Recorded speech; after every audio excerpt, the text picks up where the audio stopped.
party started. As you can tell, I have an accent.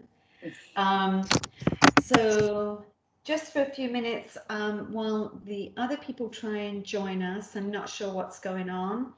I think there is a couple of other people, Elisa, and I want to say as well, there's a new lady as well that is just enrolling, but I thought there was more than that, but I could be wrong. So I'll just go with the flow.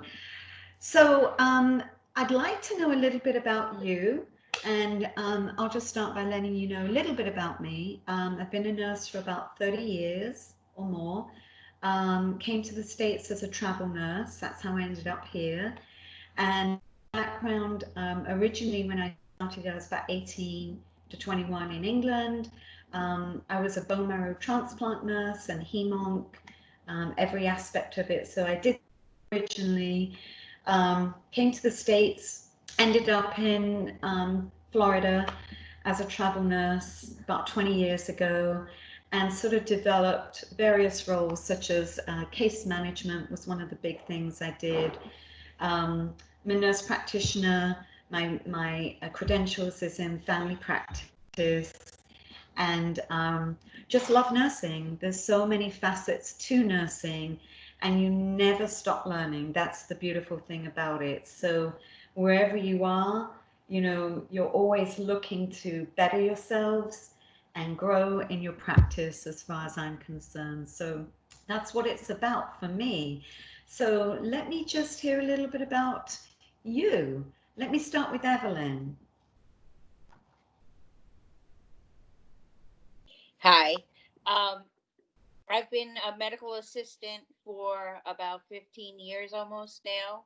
That was my third career, and now this is my fourth. And this is my calling. That's why I decided to do this so late in life. That's great. And you bring a wisdom and experience of life that is so helpful for patients, I think. So, Yeah, I yes, really love it. that's awesome. And I've been fortunate enough to work in many different places. I've been a phlebotomist, working in the hospital. I worked for an old school doctor who did everything in his office. So I've seen a million things. I've worked in the ER, done a lot of different things, urgent That's care. awesome. So That's great. Mimi, tell me a little bit about you. Oh, I lost So her. mine is kind of long, but here we go. So my name is Mimi Fitz. I go by that because everybody's calls me my Lancer or something that you take off the cart for your stomach. I've been I've been a nurse for 14 years, so I'm an LPN. Been an LPN for 14 years. I just retired from active duty military on the 30th of June after 20 years. I'm a mother of a 16-year-old, recently married. So I have so I have two stepsons. So it's three of us. Well, yeah, three kids, and then me and my husband. And this is my calling. I've been a CNA when I was 16 years old. And then from being a CNA to, trying to do a chef license to doing a business license, I just realized that no, nursing is truly my calling. So even though with all of those degrees, nursing is where I'm at. And then hopefully maybe I can go on to be a practitioner after this, maybe. Take your time. Take your time. I'm in my 50s and I've only just become an MP after 30 years of nursing, finally. So take your time. Where you're at right now is the best place, you know. So one step at a time. Pleasure to meet you. Thank you. You too. Rhonda. Good morning, everybody. Hello. It's nice to see your face again, Miss Fletcher. Oh my gosh, I love you to Thank death. you. Um, well, currently I'm a CNA. I've been a CNA for 9 years now. I'm married and I enjoy doing the bedside care to my patients. That's where my heart is taking care of people. I love it. You gotta love this field in order to get through it, the stress and everything. Um, like I said, I'm currently married and I have 3 beautiful children, and I just want to get through this program and, hopefully, get to where I want to be in life. That's all. We'll get you through it. We'll get you through it. I got you through farm, didn't I? Kaylin. Hi, Kaylin. Can I see your face, please? Miss Kaylin. Good morning. Good morning. Welcome. Wow, you're in through the skin of your teeth, right? You just made it. I know. Tell me about you. I'm a CNA. I've been a CNA since 2016. I currently work at our hospital here in Brunswick at Southeast Georgia Health System. Um, I don't have any kids. I'm not married. It's just me.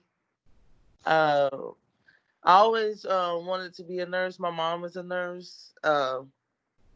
She does traveling nursing right now, so I kind of just followed in her footsteps, and yeah, That's awesome. Good to meet you. You too. Thank you. My name is Mrs. Fletcher, Professor Fletcher, and I don't think you were here for the beginning. I've been a nurse since I was 18. I'm really ancient. I'm in my 50s.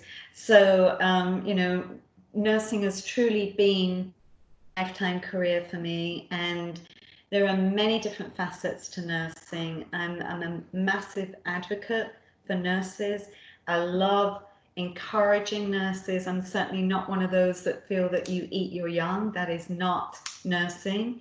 That is not the profession, and it's not life-giving, So my job is to get you through this class, get you past, and moving on.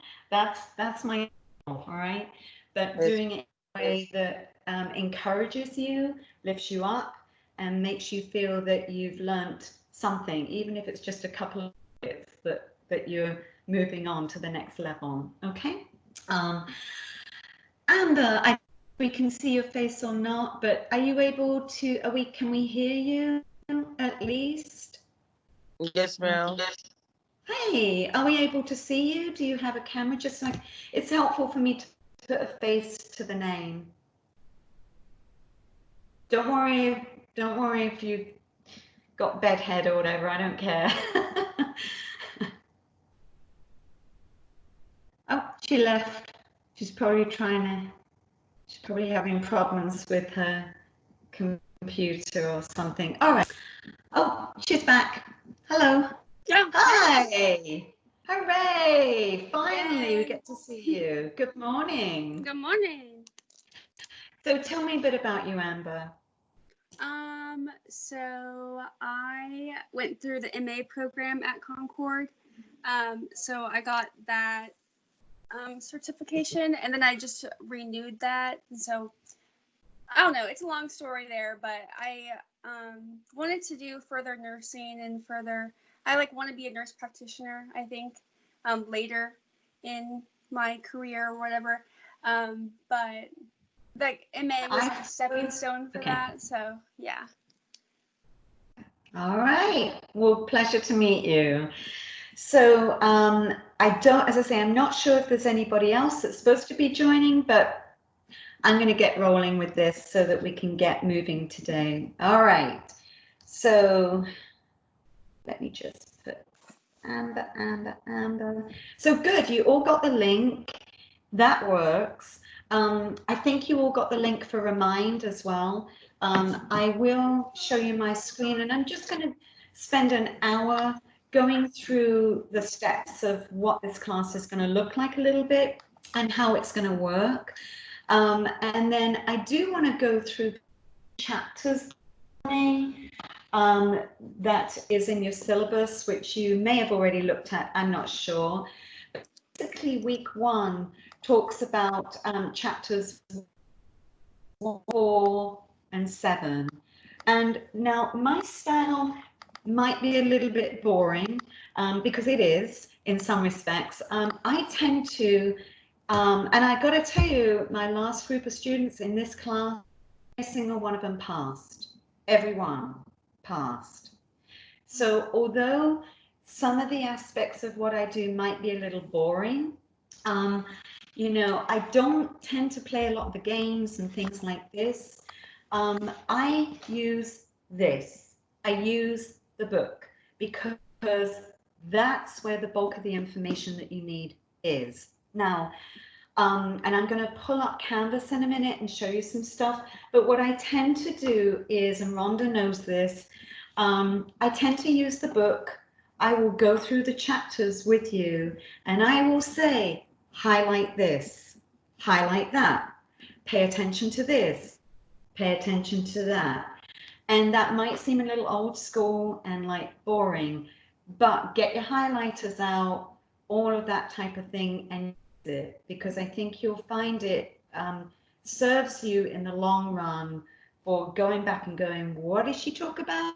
Oh, yeah, I starred this area. That must be important. Okay.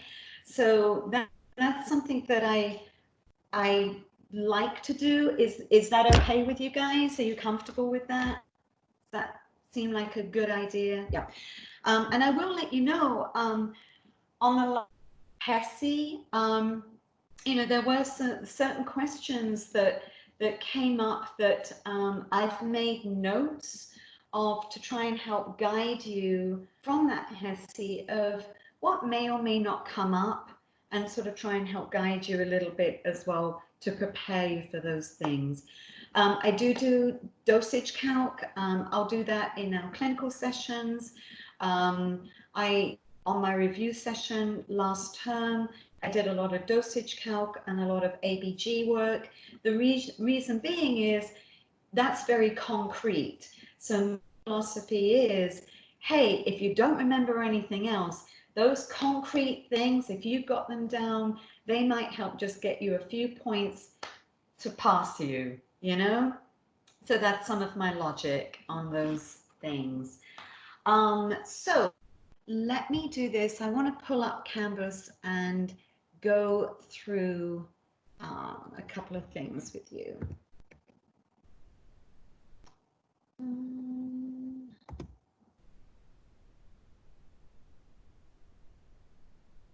Okay, that one doesn't want to play.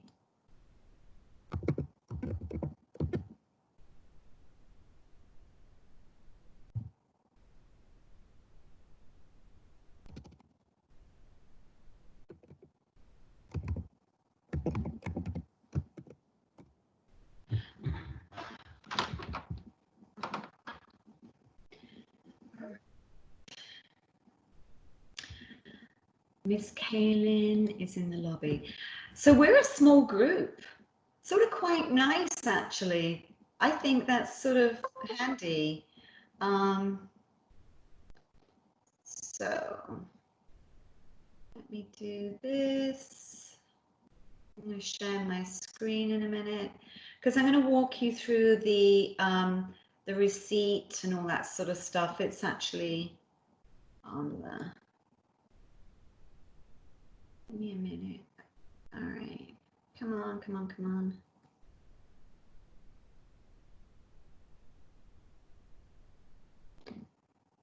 Okay. That doesn't want to play.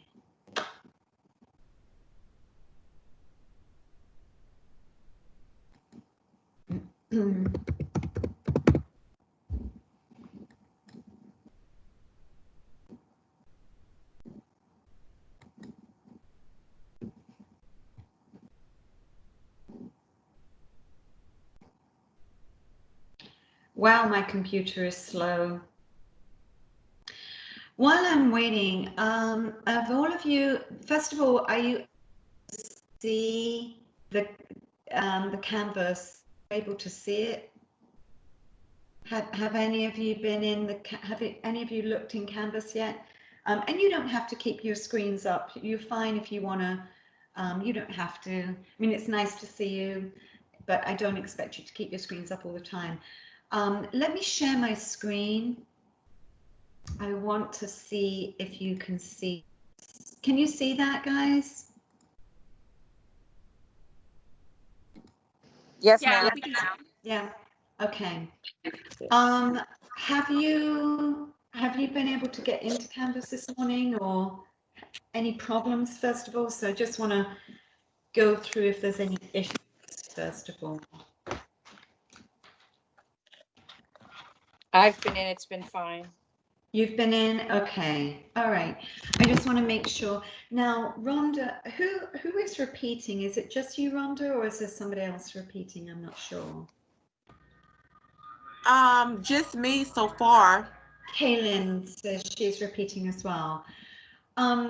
Make sure, because I want to make sure that you guys, and you do it right now, but make sure you can access your EAQs. Because I don't know, sometimes with repeating, there's some issues with that. So just let me know if the EAQs and the HESI pieces are accessible for you, okay? So just make sure, I just want you guys to be aware of that. So whilst we've got this up, of course, this is my first screen. So you guys can all see this information. Looks like, and be able to join Remind. I know a couple of you have done that. I would suggest that you do that. I tend to communicate either through the announcements or an email or Remind, and all of those are good ways to communicate with me. I would say Remind is a good way. It's probably the quickest way for me. And as you can see, I don't necessarily always instantly see my emails. Emails for me are more like a 24-hour turnaround time.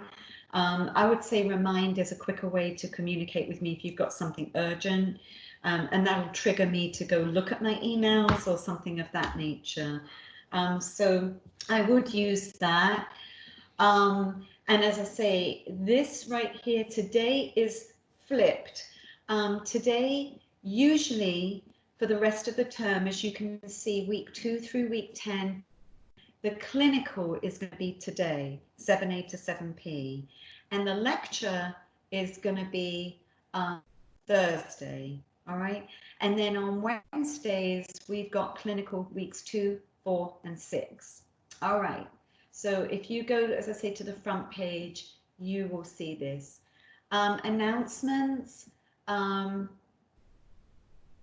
Eventually my computer will work. It's really slow. I hope for some announcements in there. I don't know when it's ever going to show, but you know what? I'm moving on.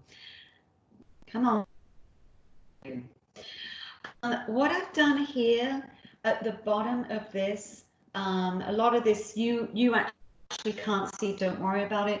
I'm not really going to use a lot of VCEs. I know that most of you are not keen on VCEs. And what I prefer to use are, for instance, this week, where are we? In our clinical assignment tomorrow, and look at this. What I've done is some activities that you're going to be doing.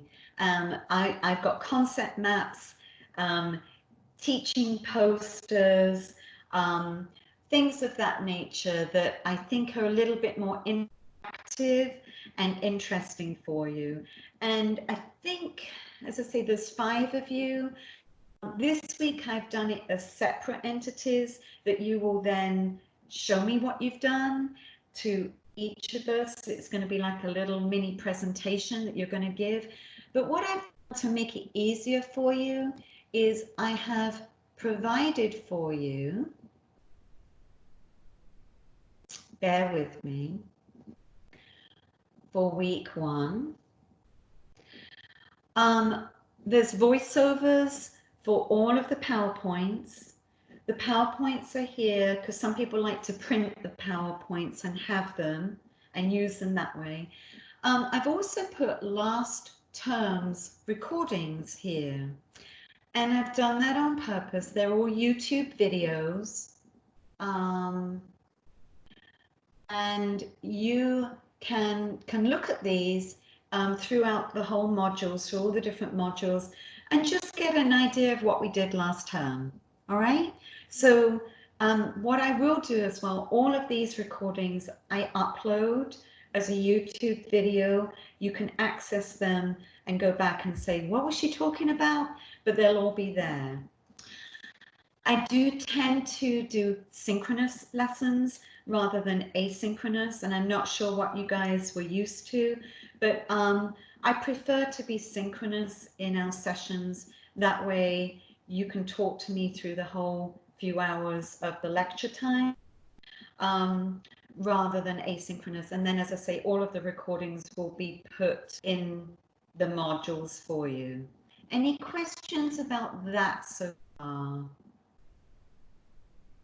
Nope. So what I did here is in your course, I've put some resources. This is your syllabus right here for you to access.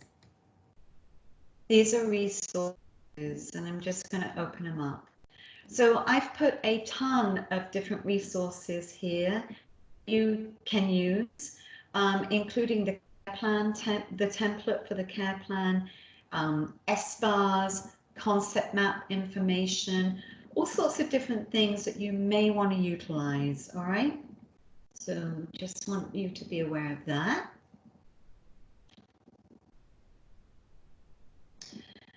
The calendar for the lecture, and hopefully this will open up.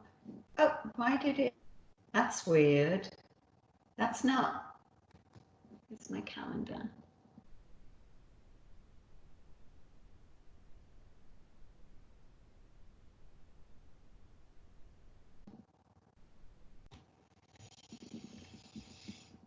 Okay.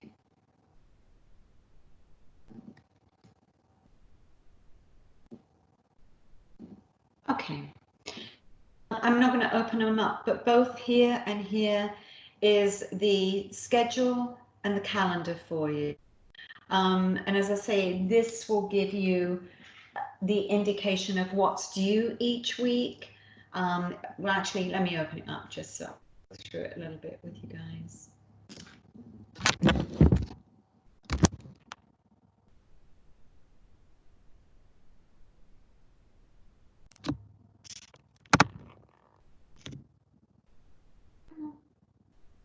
I apologize, my computer is pretty darn slow.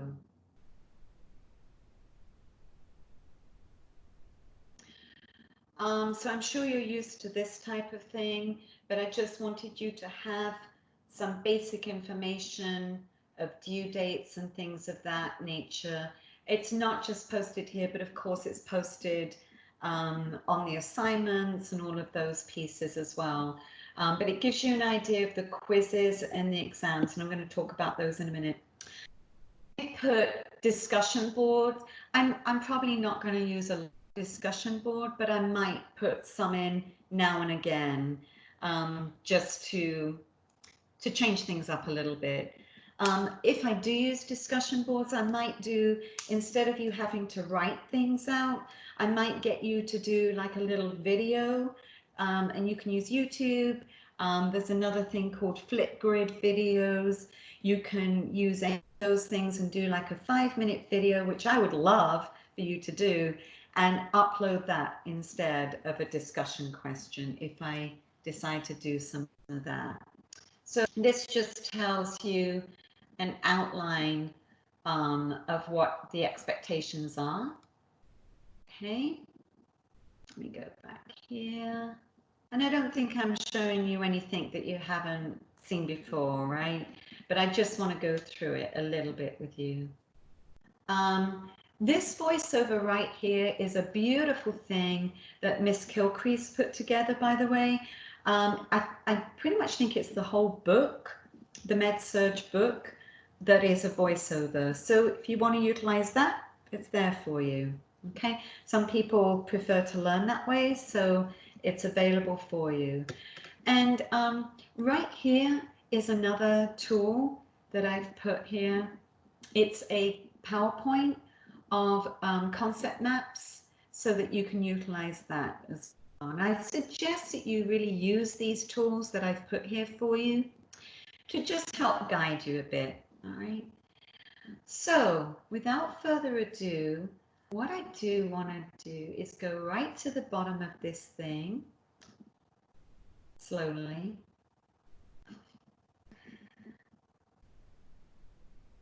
I have published everything for you.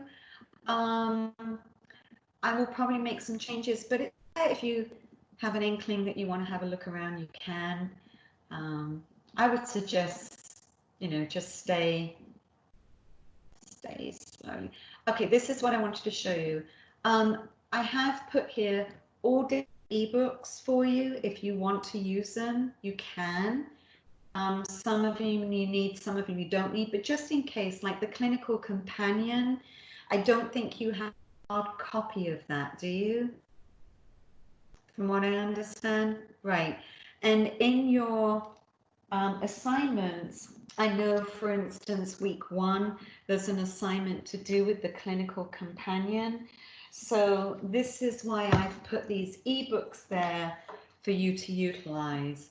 And again, there's a bunch of study guides as well, if you want to utilize any of those. But the clinical companion, I think you're going to need that virtual one. So as I say, they're all there if you want to use them. Let me just go here. Excuse me. Is Yeah. it that little book that we got? Isn't it that little book? I don't know what it looks like, so show me. Can you see it? No, that's funds. That's, oh, well, you know what? Okay. It does say clinical companion. Just show it to me again at the top there.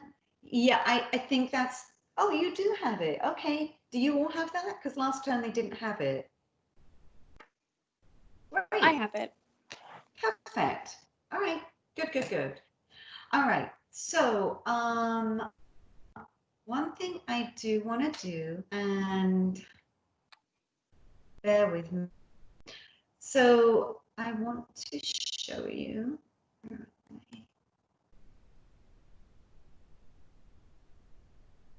I'm hoping you can see.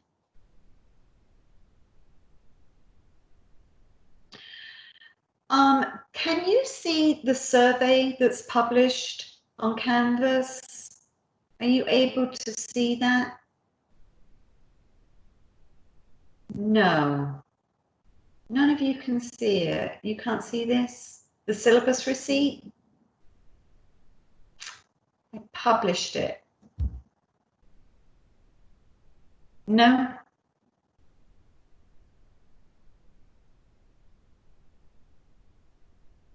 Okay. You can't see it, Evelyn? All right. No, but can you put it in assignments for us? Well, the problem is I don't want to assign points, but yeah, I can try and edit that and do that. Anyway, I just want to show you what this is. This is a receipt. Instead of a hard copy receipt, basically it's a quiz. It's not a real quiz. It's basically just saying you're going to check the box here for the syllabus receipt and check the box here and submit it as a quiz. And basically that's your syllabus receipt, okay? So I'm not sure why you can't see it yet. It's probably something that I need to do to make it viewable for you guys. So I'll unshare the screen in a few minutes and work on that in a minute and see what I can do about that. But basically by the, you have until August the 1st to get that done. You don't have to do it today. But I just want you to be aware of that. And I will make sure that that is seeable. I'm not sure why you can't see it right now. I'm sure there's some reason behind it. I may have to put it in another section. Able to view. I'm sorry, excuse me. I'm able to view it on my end. It's under assignments. Oh, okay. Okay, beautiful. Thank you, Rhonda. Let's see.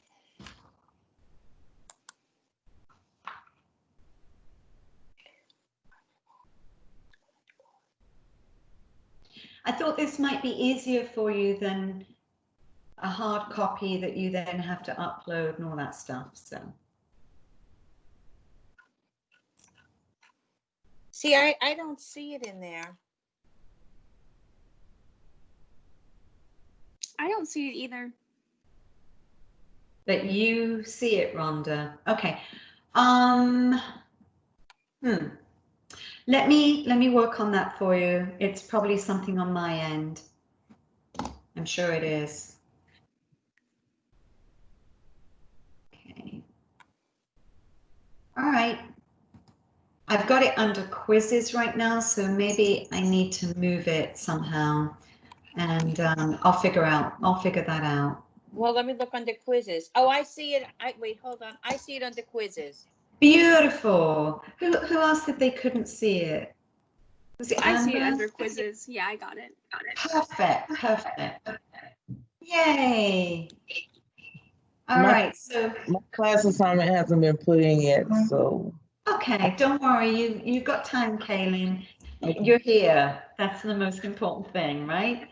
Do you have your book, by the way? Do you have your med surge book? Did they give you that, Kaylin? Yes. Great. Great, great, great. All right. So let's see what else I wanted to go over. All right, so I went over Remind. You've got the syllabus receipt. I know that some of you had some questions about remediation, right? Concerns about remediation. I'm trying to, let me see where my remediation. Those of you that have completed your essential packets right now, I'll look through and see what's going on. I don't know that we have a hard and fast rule on. We do want you to get 78% or greater on your essential packets. I know that there was somebody who said one of her packets, there was, a different grade to that. What we'll do is I'll look at that and let you know what the decision is regarding how we grade it. It might be just for that one essential packet, you get a 71 rather than 100. But for the rest of them, so it might just be a slightly less than 100 points. But it's not a big percentage of your grade. It's really not going to be a deal breaker for you. And so I'll have a look at that. They're not due yet. I'm Hello? sorry, Professor. What's a essential package? Is that something that was due today? No, that's your HESI remediation. Oh, okay. Yeah, it's not due yet. I don't think I have it due for you until the end of week 2. Alrighty. And it's inside the HESI tile, and it's already been assigned. Yes, Okay. it's in the HESI tile. So each of you, when you completed your HESI, and as I say, when you finish this today, have a look. You got assigned what are called essential packets and also recommended packets based on how you did on your HESI regarding areas that you were strong in or not so strong in. And some of you have already completed them. And I know this might be new to some of you because the HESI Next Gen is a new concept to what we've done in the past. But you will have, I call them packets, look like the EAQs and the HESI HESI stuff that you do. It looks the same. It sort of looks like that, and you just work through a pre-test and a post-test. And the goal is to get 78% or greater on each of those packets in order to get the full 100 points. I think I've already done it, right? A couple of you. One of you has. Somebody emailed Probably me Evelyn. I did. Right, that part. Okay, well, I'll be asking you how to get to it if I have any questions, Evelyn. Jeez. It takes a little time to do, just to let you know. And Okay. I'm the one who had the question because you do it once and then you look at the questions again, and then you have to redo it again to get it done. And I ended up changing answers, so my grade was better when I first did it than when I did it the second time around because you have Okay, to. but as long as you can do it again, that's cool. Okay. No, but you only get 2 times and then it's done. Oh, okay. Yeah. So that's So what my question is, because my pre-test was better than my post-test by a couple of points. right. And so to answer that question, I'm not sure that we have, when you read that, it says guidelines. So guidelines, of course, we want to go by anything as a guideline, but it's not concrete. So I'm not sure that we have a hard and fast, it has to be like this or it has to be like that. Now, the guidelines are we want you to get 78% or greater for your benefit. But I'm not sure that we have specific rulings on you know, it has to be all or nothing. I'm not 100% sure. So let me look at that a little bit. That's what I'm saying. I think we're all pretty new to how this works for you. So I will look at that and try and figure that out in the next day or so as to how that is graded for sure. Okay. But that's why I said to you, I wouldn't stress over it too much. It's not worth, you know, it's minimal points. What I would say to you is please do your homework, do your EAQs, do your HESs. Believe me, people fail based on those 1 or 2 points that they forgot to do their homework. And that can happen. I had one guy who literally passed, he got 78%, and he would have got more had he done his homework. So that was like, wow, he just made it, literally just made it. So just to let you know, I would suggest you do your homework and do those. All right, a couple of other things I just want to bear in mind. How are we doing for time? Oh, we're doing good, and I'll give you a 15-minute break before we start the lecture. There are some great tutoring opportunities. Clifford Davis, Professor Clifford Davis, and also Miss Evers have put together tutoring videos called Focused for Success. And I don't know if any of you accessed them last term. They started it last term. Did anybody use that or not? Did any? Okay, they're great little videos that talk about medical terminology and things of that nature. And the videos are on Teams, but I want to make sure that you guys can access them. So I will contact them today or tomorrow just to figure out how you access them, whether they're going to put them on YouTube or how. But if you're not familiar with pathophysiology and dosage, not dosage calc, I'm sorry, medical terminology, things of that nature, they're great little videos. And I think that, you know, those could be helpful for you as well. And regarding dosage calc, I will be doing dosage calc with you. And also Clifford Davis is available to help with dosage calc.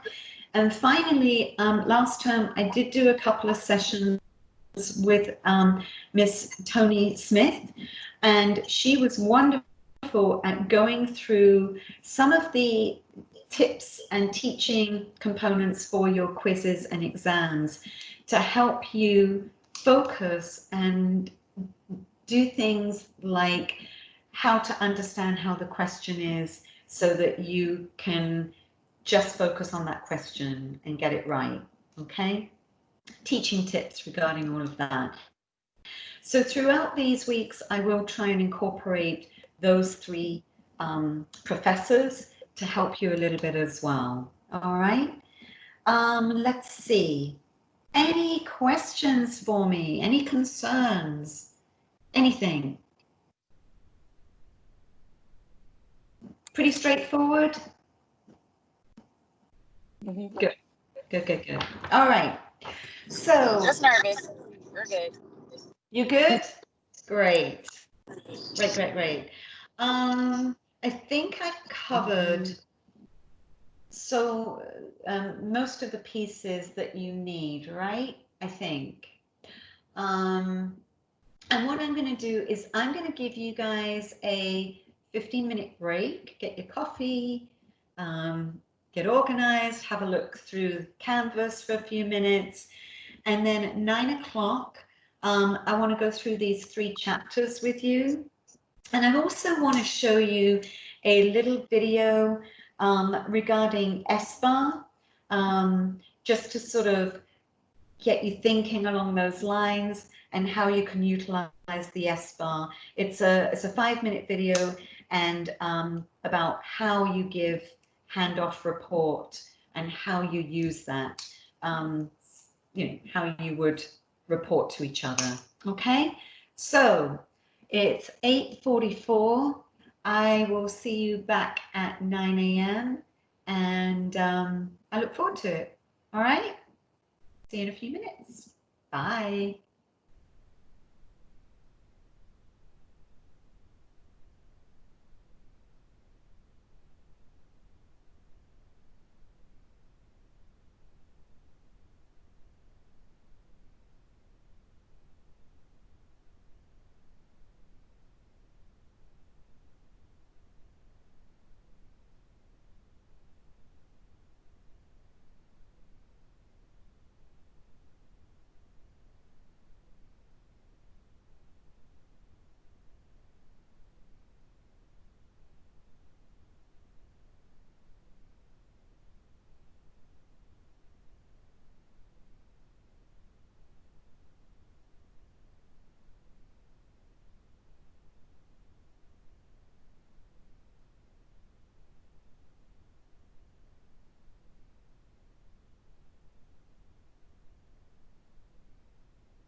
Okay.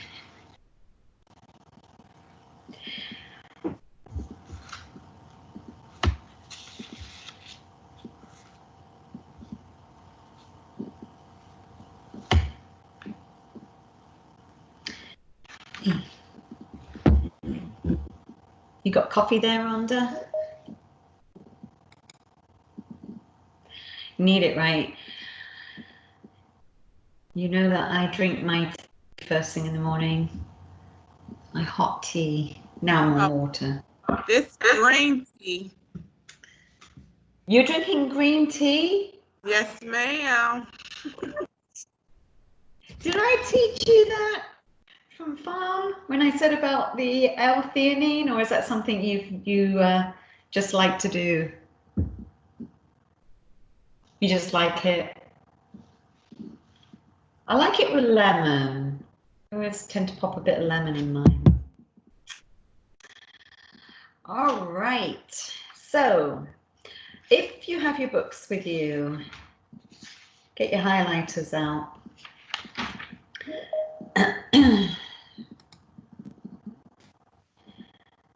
I do think it's, I really thought there was supposed to be 6 people. I'm not sure about this young lady, Elisa, but anyway, we will just move on. So, chapter 1, although people would a lot of the time skip over chapter 1 because, yeah, it's an overview and it's just all about, you know, QSIM and basically looking at the profession and who really wants to deal with all that, right? That's the boring stuff. Let's get to cardiac, let's get to respiratory, let's get to GI, let's get to all those important things.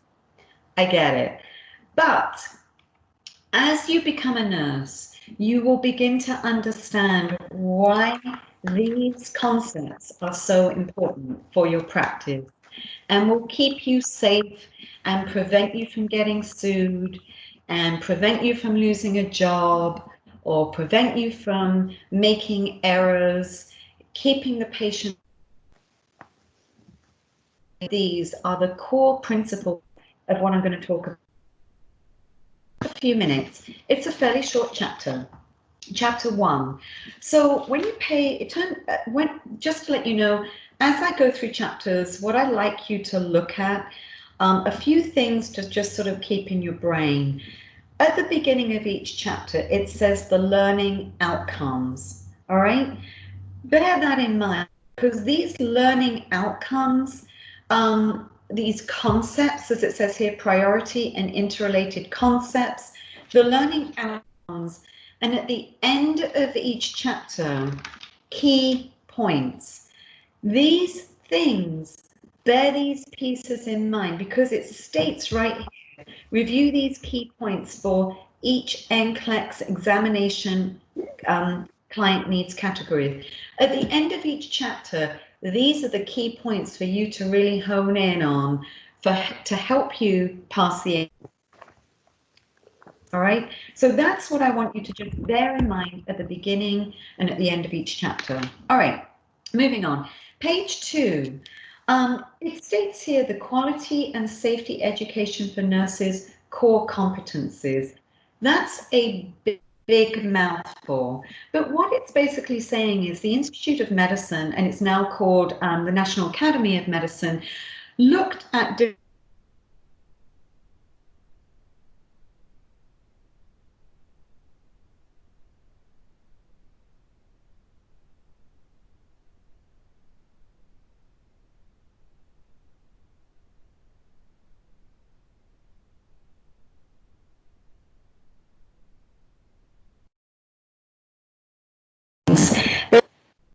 10 concepts in this chapter at the bottom of page 2 that are our focus. Patient-centered care, safety, teamwork, evidence-based practice, quality improvement, informatics, clinical judgment, ethics, that's a biggie, healthcare organization, and healthcare disparities. So I just want you to bear these pieces in mind as we go through this term. Patient-centered care is the first one right here. QSAN is the quality and safety education for nurses.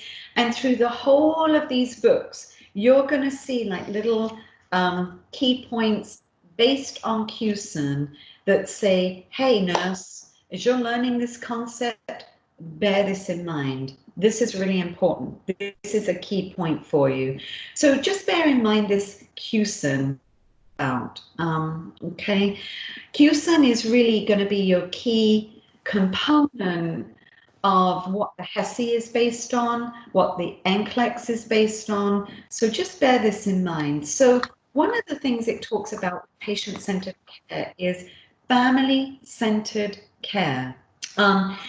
And it's not just anymore looking at the patient, it's looking at the patient, the family, and the whole centering around that. And it says it right here, patient-centered care has been a focus of health professionals' education for decades. But now the Institute of Medicine agencies to place patient and their families at the center of the interprofessional team and make mutual decisions based on the patient preference and their values. Believe me, there are HESI questions all about this type of thing. So this is why I wanted you to highlight that type of information, okay? It says to be competent in patient-centered care, the nurse recognizes the patient or designee as the source of control and full partner in providing compassionate and coordinated care. So I just want you to bear that in mind, because I have seen HESI questions, and I'm sure you have, that sort of put that focus. It might say a question, 4 different answers, but if it says something about the patient and the family, you can bet that's probably going to be the right answer. Showing halfway down page 2, showing respect for the patient and family's preferences and needs is essential to ensure a holistic or whole person approach to care. That's a biggie right there.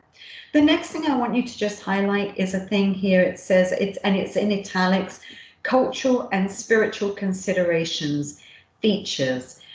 That's another big piece of what goes on with patient-centered care, and we'll talk about that in a little bit. Another piece on page 3 that it talks about is, down at the bottom of page 2, is cultural safety. Understanding the culture of that patient. And there was a question on the HESI to do with Muslim culture. So I don't know if people got that right or got it wrong. Some people got it wrong because they didn't understand what the question was asking. But understanding different cultures is another big piece of patient-centered care. And we're going to go into that a little bit more. Understanding integrative care models, and you're going to see this type of speak coming up more and more and more. But basically what this means is using complementary care environments, meaning alternative type of things. Now you'll hear me talk a lot about this sort of stuff. Rhonda brought that up today. She's drinking green tea. Did you know that green tea has L-theanine in? What does L-theanine do? It helps you concentrate. It's a known complementary measure, but it's fantastic. You can take L-theanine as a supplement, by the way, to help you focus. Some people that have ADHD and things of that nature, you don't just need your medications for that, but things like L-theanine are well-known factors to help with that. So, complementary medications or complementary measures, alternative medications are known as integrative models, and you're going to see this come up more and more and more. So I want you to be aware of all of these pieces, and as it states right there, respect the diverse preferences and needs of patients and their families. It's no longer good enough for us to just turn around and say, I know what I'm talking about. I'm the nurse. And believe me, I still see that today. We have to bear in mind where that patient is coming from more and more and more. And I'm sure some of you working in the hospitals and different environments understand that that patient satisfaction survey that they all fill out at the end, unfortunately, has a huge bearing now on how we get paid ultimately, and what happens down the road as well for practitioners. So I do want you to be aware of that. Care coordination. What does that mean? Well, we want to prevent our patient from bouncing back into hospital again and again and again, right? So what do? We use people like case managers to help with things of that nature. And it talks a little bit down there at the end of that. Anybody ever used your social workers or care managers to help with things of that nature where you work to prevent them from coming back in the hospital? Yeah. They can be very important for things of that nature. So, and you're going to see that more and more and more. We want to prevent readmissions, right? That is a ding against our care ultimately. So as much as we don't like to think about this stuff, this piece, patient-centered care, is very important. One of the cues and goals right here is anything highlighted in yellow in your book is important. Medication reconciliation is the formal evaluation process in which the patient's actual current meds are compared to the prescribed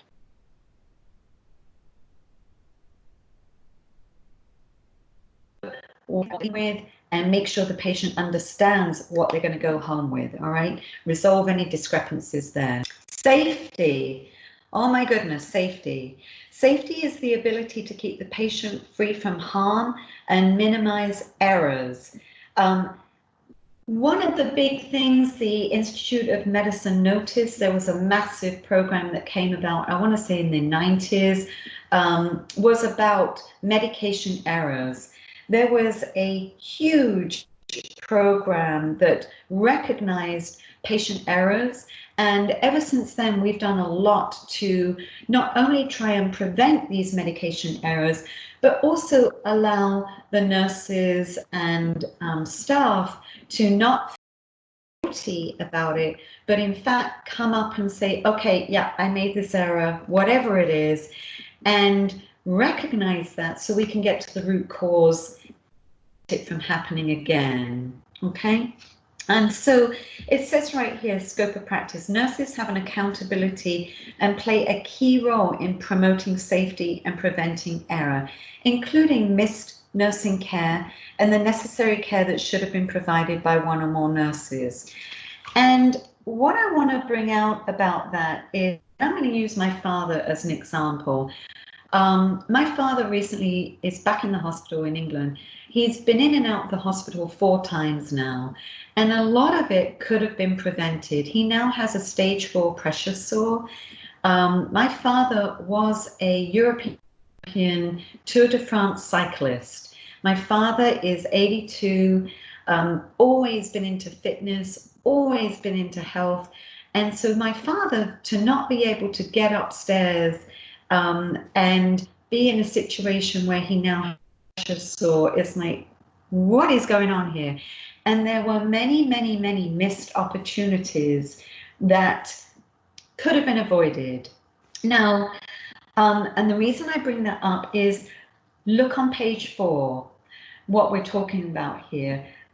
Best safety practices reduce error and harm through established protocols, memory checklists, barcode, medication administrations. And let me tell you, there was a question on the HESI about medication errors and looking at the name, looking at the actual, what do I want to say, the name band. There was a question about that on the HESI. So do they place importance on this? You bet they do. All right. So when the types of ways that you can prevent medication errors based on looking at that and what are you going to do about it? Examples of context of safety to nursing and healthcare. Joint Commission, they actually published annual goals and then national patient safety goals. So I would highlight that in your book, the things that I'm talking about, the pieces that I want you to highlight, okay? Joint Commission, requires that healthcare organizations create a culture of safety. You're going to see that again and again and again, I'm sure, in your questions.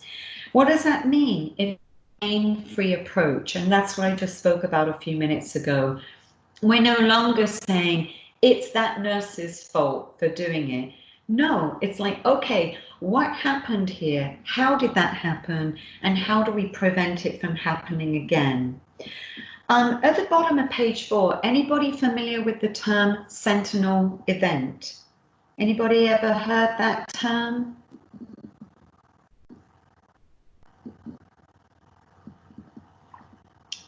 No? All right. As I lived in and around Jacksonville for many, many years. Anybody lived in this area in Jacksonville? Anybody? All right, I have. Wow, I'm the long-term resident in Jacksonville. That's interesting. Anyway, I tell you, does anybody remember the baby abduction at Shams that happened? And it was big time news. And as a result of that, the whole way that we now have maternity care has completely changed. You can no longer just walk into a maternity floor, right? There's a gazillion checklists to make sure that you are a family member. You can't just walk out with a baby in maternity anymore, right? There's name bans and there's checklists and there's all sorts of things in place. And guess why that happened? What happened at Shands, I want to say now about 20 years ago, was what was called a sentinel event. A baby abduction, that's a sentinel event. Chopping off the wrong leg, amputating the wrong leg, that's a sentinel event. All right. So sentinel events are very, very serious adverse situations that occur. Anybody might have some examples that they might think are sentinel events or have or been aware of a sentinel event now that you know what I'm talking about? Giving the wrong blood type. Yes, that would absolutely. Well done, Amber. Yeah. Anyone else?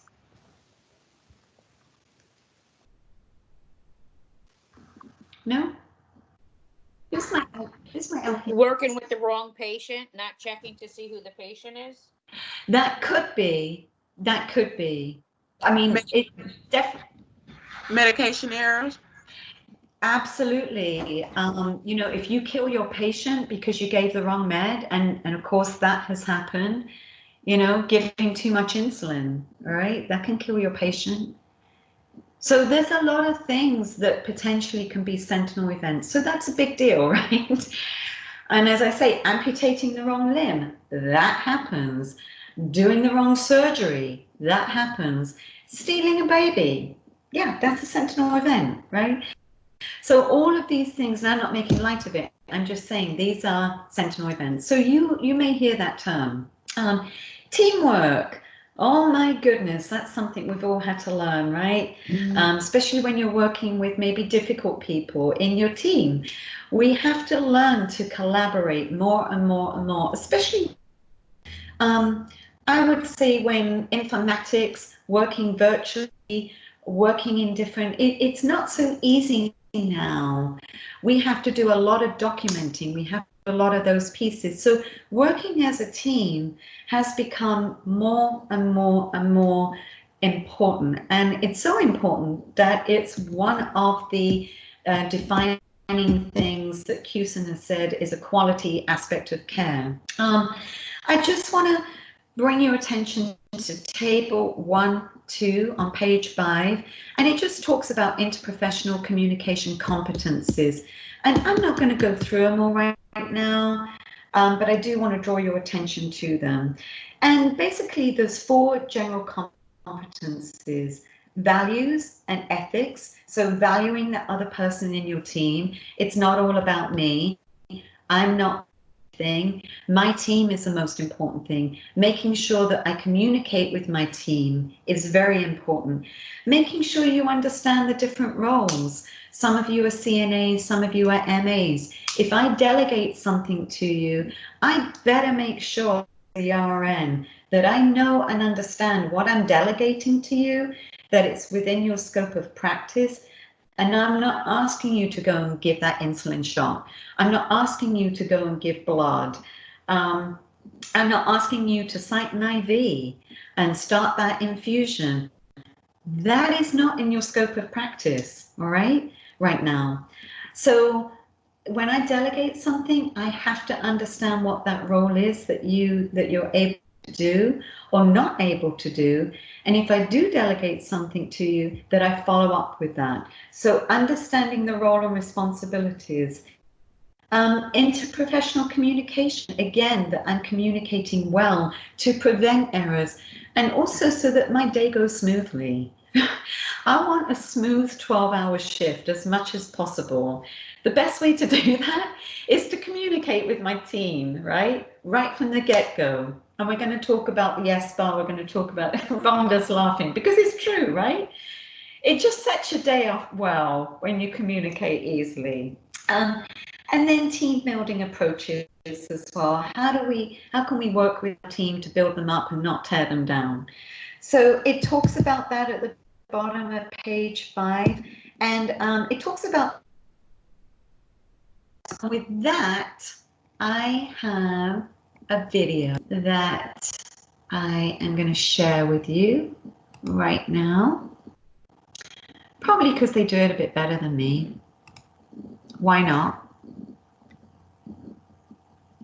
Take a look at S-bar communication. All right, it's just a When we talk about 5-minute S-bar, video. What are we talking about? Can you hear it? So S-bar, it's a communication method. Can you hear Yes. It's meant to be efficient between healthcare providers. It provides the most pertinent information, the most basic. And the reason we have S-bar is because if there were no sort of process,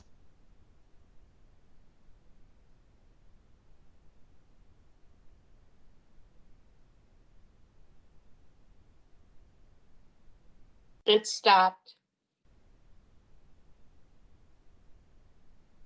attached to this lesson, so go check it out because it talks about S-bar and why we need it. Did it stop? You can't hear it? Yeah, we can hear it now. We can hear it now. Okay, S-bar maybe. stands for Situation, Background, Assessment, and Recommendations. So the S in S-bar stands for situation. What it does, I think every time you put your microphone on mute, it mutes the video. Gotcha. Thank you for letting me identify know. the patient. So this would look something like if a patient was complaining of chest pain, you would say patient is complaining of chest pain. I'm using a bunch of abbreviations. States 8 out of 10 pain. It's chest pain. It's crushing, and it radiates to the left arm.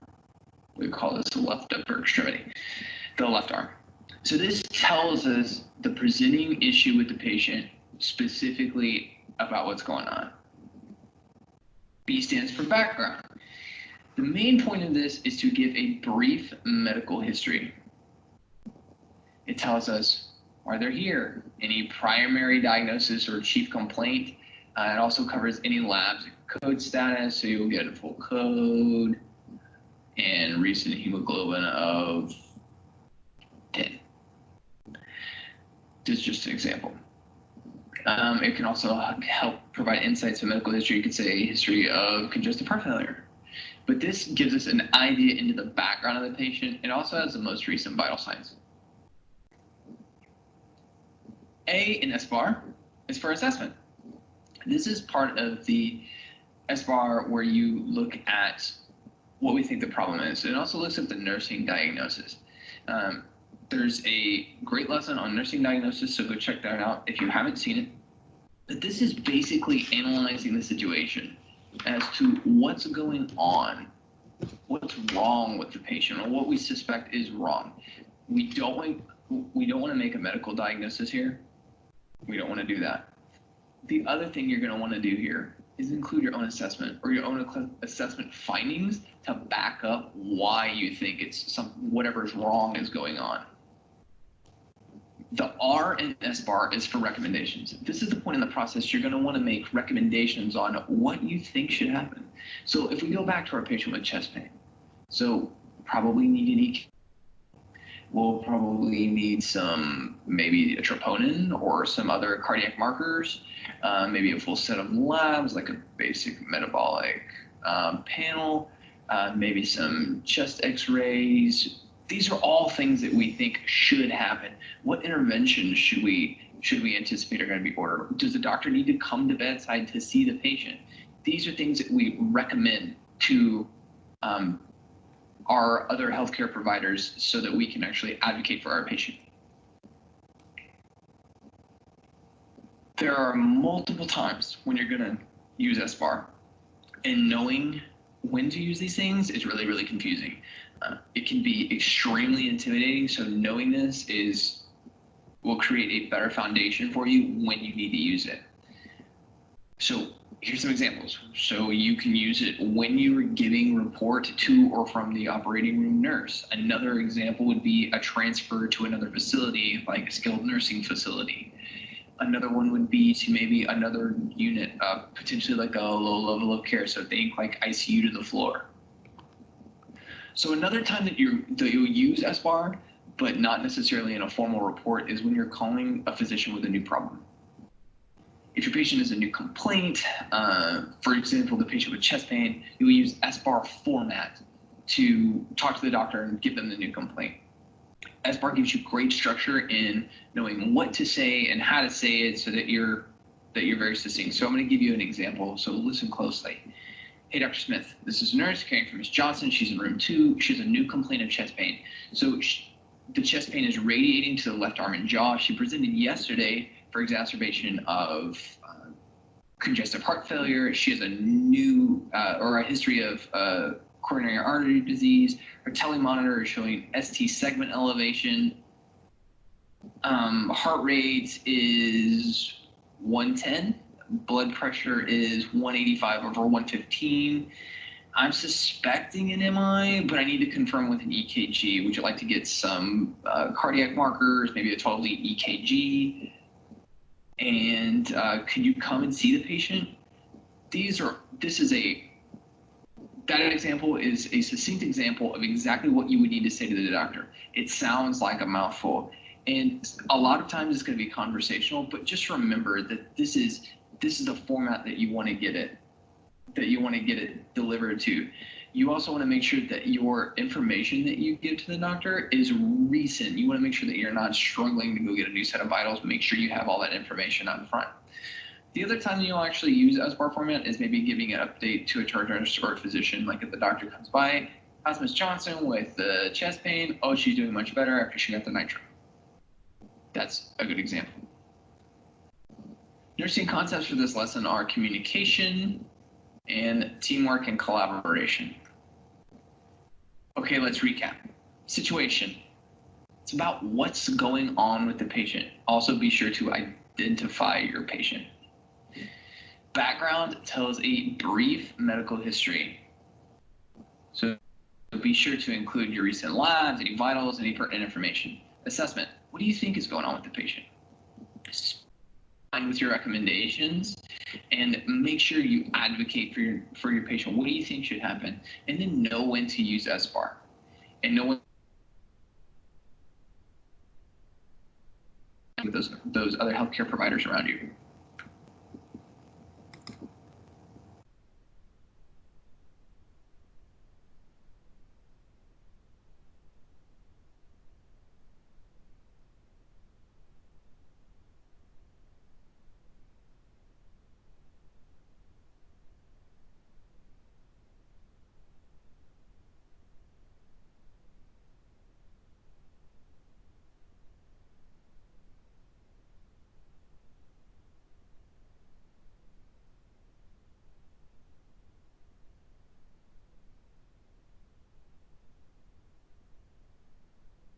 All right.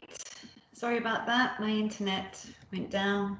The joys of this type of teaching, right? So was that helpful somewhat? A little bit? Okay. At the bottom of page 6, it does talk about delegation and supervision. And I don't need to go into that really. I think I already have a little bit, but just really be aware of the fact that as you become a nurse, you're going to be delegating, okay? And you, as the nurse, are always accountable for the task or activity that is delegated. So please be aware of that. And be aware of the fact that you want to make sure that you're delegating the right task, the right circumstance, the right person, the right communication, and the right supervision. And it's right there for you. Evidence-based practice. You're going to hear this term bandied about a lot. And at the bottom of page 6, I'm not going to go into too much about evidence-based practice, but just be aware that there's different levels of evidence-based practice. There's levels 1 through 6, and basically the top level is where you have your peer-reviewed studies, where they have a huge cohort of patients and it's studied over a long time, and there are a lot of different levels to it, right down to level 6, which is just opinions. So just be aware of that little pyramid right there. Quality improvement, and I'm sure you've heard this term a lot. There are different groups of people within healthcare systems that is their job, to look at ways to improve what has been done in the past and make it better. You may hear of a type of focus called plan, do, study, and act. And again, that's a focused type of thing where they look at a situation and they're going to try and change it through that process. So I just want you to be aware of those. Information and technology. I don't really think we need to go into that too much. We use it all the time now. But again, there's different attributes to it to be aware of, and making sure that we do what? That we maintain the patient's information, right? That's a big key action right there. That we're not posting information on Facebook or any other social media about a patient, for instance, that we're not going into another patient's chart. Again, at Shands, poor Shands, I love them dearly, worked for them for years, but there was a not a baseball player, I'm sorry, a football player who was very, very well known, who unfortunately had a spinal cord injury. I know about this case. I was personally involved in it. He actually went to Brooks, where I worked, and I was the nurse who evaluated him between Shands and Brooks. Many people lost their job at Shands because of talking about this particular patient, going into his chart, and of course, remember, excuse me, I'm going to cough. Excuse me. You know, IT, what are they able to do? They're able to see the footprints of what you do. Every time you log into your computer at work, they're able to see where you're going. Are you going into the charts that you're supposed to be looking at, or are you going into somebody else's chart? How many times has it been like a family member, well, I'm just going to look up their labs? That's a no-no. You can't do that unless you're looking after that patient, okay? So be aware of that. If you're not aware of that, that is a confidentiality risk that when we're not supposed to be looking in other people's charts. So I want you to be aware of those pieces.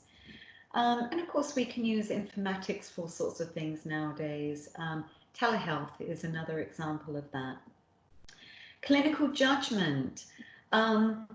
We're supposed to use our clinical judgment as we develop those skills. And some of it is a gut instinct. How many times have you had a gut instinct about something and not used that gut instinct? It says here the worst result of poor judgment is a growing healthcare crisis referred to as failure to rescue. Failure to rescue is the inability of nurses or other healthcare members to save a patient's life in a timely manner. Um, Sometimes you might get, as I say, I call it a gut instinct. You might see subtle signs. Maybe their temperature is going up. Maybe their blood pressure is going down or up. There might be some subtle signs that you haven't clued into. And had you clued into it, you could have helped prevent them needing CPR. You could have helped prevent them going into shock, septic shock, something of that nature. So that's what it's talking about regarding clinical judgment. Now, we do use clinical judgment teams like rapid response. Sometimes you're going to call that rapid response team to help prevent a declining situation, a spiraling down situation. So other people that are involved in clinical judgment are using the hospitalist or using an intensivist. These are people that are sort of the hub of the team rather than it being a more fragmented care approach. So just be aware of those pieces there. Ethics. Just want to talk about ethics for a minute. If you have not utilized the American Nursing Association Code of Ethics, it's at the top of page 9. I want you to be aware of it. You can Google it. The American Association Code of Ethics is a really big deal. It is what we base what we do on. And at the bottom of page 9, it says 6 essential ethical principles that we should use in our thinking. Autonomy is one of them, the patient's rights, okay? It's referred to as self-determination or self-management. You're looking at that to say, is the patient able to make a decision or not? And if they're not able to do the self-determination, then who has the right to make that decision for them? And of course, that's looking at things like power of attorney, durable power of attorney. Have they had a living will put in place? All of those pieces. Beneficence, and these are big words, but basically it's saying, are we doing the best thing for that patient? Non-maleficence, making sure that we don't do harm for the patient, okay? Fidelity, making sure we keep our obligations. Veracity, what do you think veracity means? Any idea? Anybody know what veracity could mean? It's at the bottom of page 9.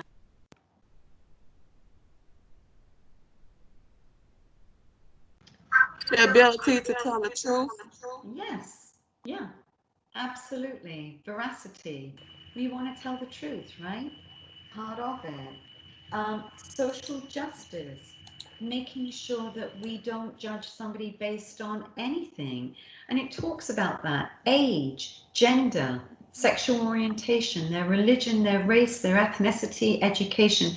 It's not for us to do that. Making sure, and I'm just going to use an example here. It talks about somebody who speaks a different language, making sure that that patient gets the same level of care as somebody who does speak English. Has anybody worked at Memorial, or has anybody seen those? They're fantastic. They're on wheels, and they basically are a way of getting another, I want to say a translator. They're called a translator, but they're on wheels. You bring them into the patient's room, and they are fantastic at being able to immediately clue in to another language. It's like a phone line, but it also has like a video conferencing capability. And I've used them a lot in the hospitals. Does anybody use these at all? Do you know what I'm talking about? No? They are a great tool. You basically pull them into the patient's room, you dial the number, the video comes up, and you plug in what language the patient speaks, and they get an interpreter right there and then to help you interpret for that patient. So it's a wonderful language line, but it's on wheels, and it has the opportunity as well to have a person come up. So what a great tool. And this goes to how we can utilize technology nowadays that we probably couldn't have done even 5 years ago. Finally, I want to just mention healthcare organizations, and you know, healthcare organizations, I'm not really going to go into too much detail about that, but just be aware of their mission, their philosophy, their goals. And I'm going to say Shands, I used to work at Shands, has a very different mission to say the structure and goals of Mayo or Florida Hospital. So Mimi, you worked in the military for 20 years, right? Mimi worked in the military. Mimi, you worked in the military for 20 years, is that correct? Yes, ma'am. Yeah, with the veterans. So veterans probably have a very different way of looking at, I'm going to say the VA has a different structure, different structure, right? Very different structure to say Mayo Clinic. You know, they have a different mission. They have a different demographic. Yep. All of those things. You know, Shands is a level 1 trauma center. North Jacksonville has a very different demographic to, say, Florida Hospital in Orlando, which I also worked with. Just to let you know, Florida Hospital is now called something else, but they built their culture around 7-day Adventists. 7-day Adventists were, I love it. Their cafeteria is fantastic. It was vegetarian for the longest time because 7-day Adventists don't eat meat. And so they do now have meat on their menu, and they also built their structure and focus and their industry very much in line with Disney. So, you know, just be aware of the organization that you work for. And then finally, just healthcare disparities. I think we've touched on this, but I do want you to be aware of our own biases. Maybe do a self-check as to what our own focus is, because we all have them, and be aware of that so that we try not to put that when we're working as nurses, right?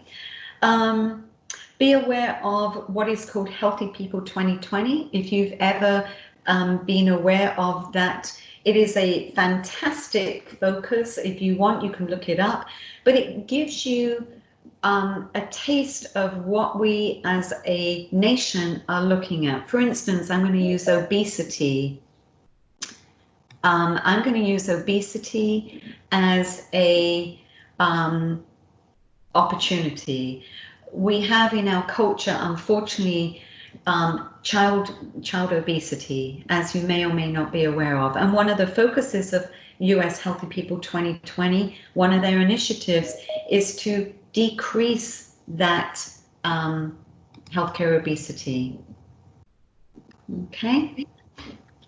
All right, so we have finished chapter 1. I am going to give you guys a 5-minute break, and I want to chat with Elisa, but the rest of you can have a 5-10 minute, let's say 10-minute break, and then we're going to move on to chapter 4. Okay, so Elisa, good morning. Excuse me, is it Elisa? Can you hear me? Elisa? Hello?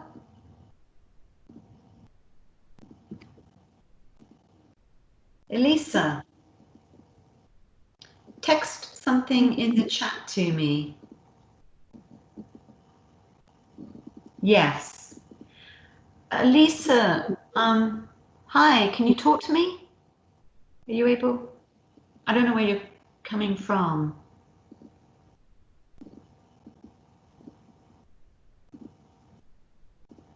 Are you in Jacksonville, Elisa?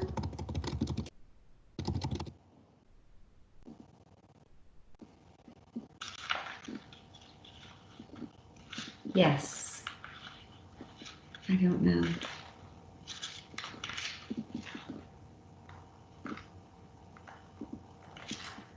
My classes, I'm speaking to you, but you're not hearing me. Ah, okay. Well, I'm not sure what's going on there. Did you know the class started at 8?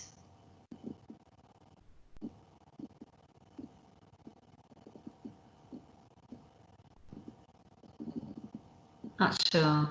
Type something in the text for me.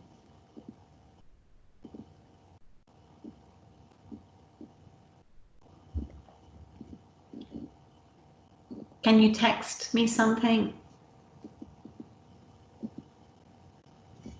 Maybe she put something in her mind.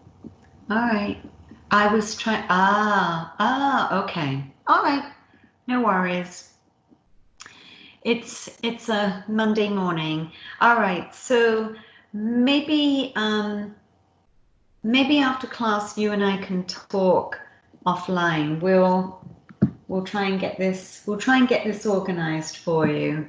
I will give you my number and we'll talk.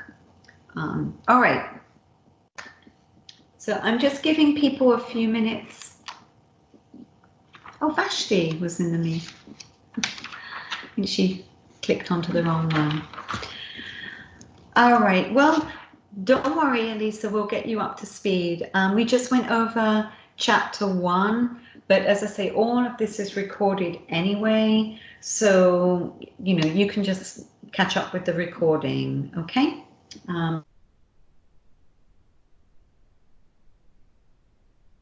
About have been recorded. So I'm just giving everybody a 10-minute break, and then we are going to go over chapter 4 and chapter 7, and we will be done for today.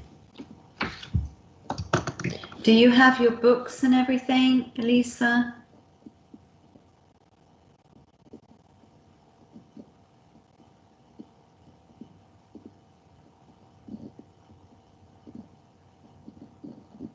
Great.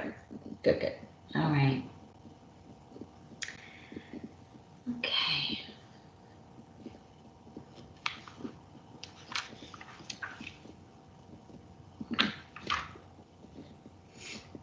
Well, I'm just going to click off my face for a few minutes, and at 9, let me just put in here.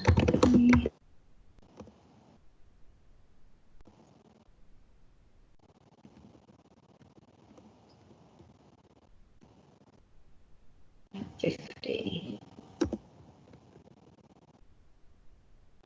Okay, so we're going to start at 9:50. I'm just going to take a 5-minute break, and I'll be right back with you.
You doing all right, Kaylin? You hanging with this? Yes, ma'am. Is this an okay way to? You got all your highlighters? I have tons of them. Alrighty. What have you got there now? Oh, index cards. Ah, okay. How do you all like to study? Some of you, I'm sure, you prefer visuals and things of that nature. Do you use your PowerPoints? Some of you, I know some people like to print the PowerPoints out and use those. You know, I used to print out the PowerPoints, but it's getting to the point where it's a lot of trees. yes, I agree. So, Yeah. And honestly, they're all on, some people are auditory learners and they drive a lot, which is why I put them on audio as well, so that if you need to, you can download them to your phones. And, when I was finishing my MP, I actually did a lot of driving, and, I would just put these types of things so that I would listen to them in the car, and some stuff would stick. So, but I agree with you. It is a lot of trees, and it doesn't necessarily. You're using reams of paper, so yeah, I agree. All right, lovely ladies, and I can say that because there aren't any gentlemen in this class. Sort of unusual. Usually I our have at least a couple Mason of didn't guys. come. Beg your pardon? I said, I know our Mason didn't make it. We had one gentleman. He was quite funny. Miss him already. Oh. What was his name? Mason. Mason? Oh, okay. Yeah, I don't know his last name, but Mason. Oh, he was in your last class, or? Yes, ma'am. Oh, okay. Me and him had matching hair. He just turned 21, so it was a big, it was funny. That's cute. That is cute. All right. So we're going to talk about pain. So before I start, and as I say, I did look at the Hesse pieces, and there were a few questions on pain. So this is a big topic, and I'm just going to share my screen for 1 second here. All right, so I did put a mnemonic thing up here. It's on module 1, but just so that you're aware, there's a couple of mnemonics if you're not familiar with them regarding pain. This is one mnemonic that you can use, and this is another one. So just bear them in mind. I'm sure you've used this type of things before. There are a lot of different tools that you can use for assessing pain. So just want you to be aware of that. But it's in the module under mnemonics for pain assessment if you need it. All right, so pain. So let's just look at this for a couple of minutes. We've got acute pain and we've got chronic pain. Yeah, we have the two different things. I would suggest at the bottom of page 46. Can I have one of those? What, Mimi? A pencil. Oh, it's a pencil. I thought you were eating something. I'm hungry, evidently. I could probably eat a pencil right now. So we have acute pain and chronic pain. And it just defines the differences regarding acute pain. And I want you to be aware of what acute pain is for. Acute pain is necessary, right? It's part of that fight or flight response. And it talks about it right here. It's a ancient thing within our brains that is stimulated, and when somebody is in acute pain, it's similar to a fight or flight reaction. You're going to get vital signs that change, right? The blood pressure can go up, the pulse can go up, the pupils can dilate, sweating occurs. All of these things are these actual responses that are very, very similar to fight or flight. We protect ourselves from withdrawing, right? You teach your children, don't touch that, it's hot, right? That's a protection thing. They do it and it's like, ah, an instant pulling away. I did it the other week. Put something in the oven. My husband put a like a frying pan type of thing, but it was a metal one. And he took it out the oven and put it on the top of the stove. And I was ready to do something. And what did I do? I reached out and touched it. How stupid is that? And immediately that fight or flight response went into effect, right? Because it was burning and I, burnt my hand. So we do these things instinctively. This is an instinctive type of thing. The physiological response, the behavioral response is often an instinctive type of thing that goes on. It's usually sudden onset. It's easily localized, abdominal pain or whatever the scenario is. So just be aware of the acute response versus the chronic response. Chronic response is defined as pain that lasts longer than 3 months. And so I would highlight that it's usually a gradual onset. Give me an example of chronic pain. Can anybody give me some examples? Some of them are listed here. What's an example of chronic pain? Anybody got any ideas? Chronic pain is like, for instance, when people have back pain, lower back pain, that's something that doesn't go away. It might go away in spurts, but then it always comes back. So even if it's a mild to dull pain or a sharp pain or whatever, it's still consistent, meaning that it lasts, or it can go away and come back, which is chronic still. Yeah. So I'm sure you've dealt with patients, right, that have got, or even yourselves. This is why we have to protect our backs in healthcare, yeah? I mean, if you're going to be a nurse for a long time, you better know how to protect your back. Give me an example of protecting your back. How are you going to do that? Just as an aside. Being at the beginning. Having good body mechanics. Absolutely. You're not going to use your back to lift somebody. You're going to use what? Your legs. You're going to use your tummy, your abdominal muscles, and your legs are what you're predominantly using when you lift or turn or help a patient, right? That's what you're going to use. So anyway, chronic pain. As it states right here, it can lead to hopelessness, lots of burdens related to chronic pain. And one of the things I want you to be aware of, and I'm going to go into it in a second, but what it says on page 47 here, nociceptive pain. Nociception is the term that is used to describe how pain becomes a conscious experience. This is normal. This is our normal physiological functioning. And there's different steps to it. And on page 49, it talks about, and it's got it in beautiful color diagrams, the 4 steps to pain. So we start with transduction.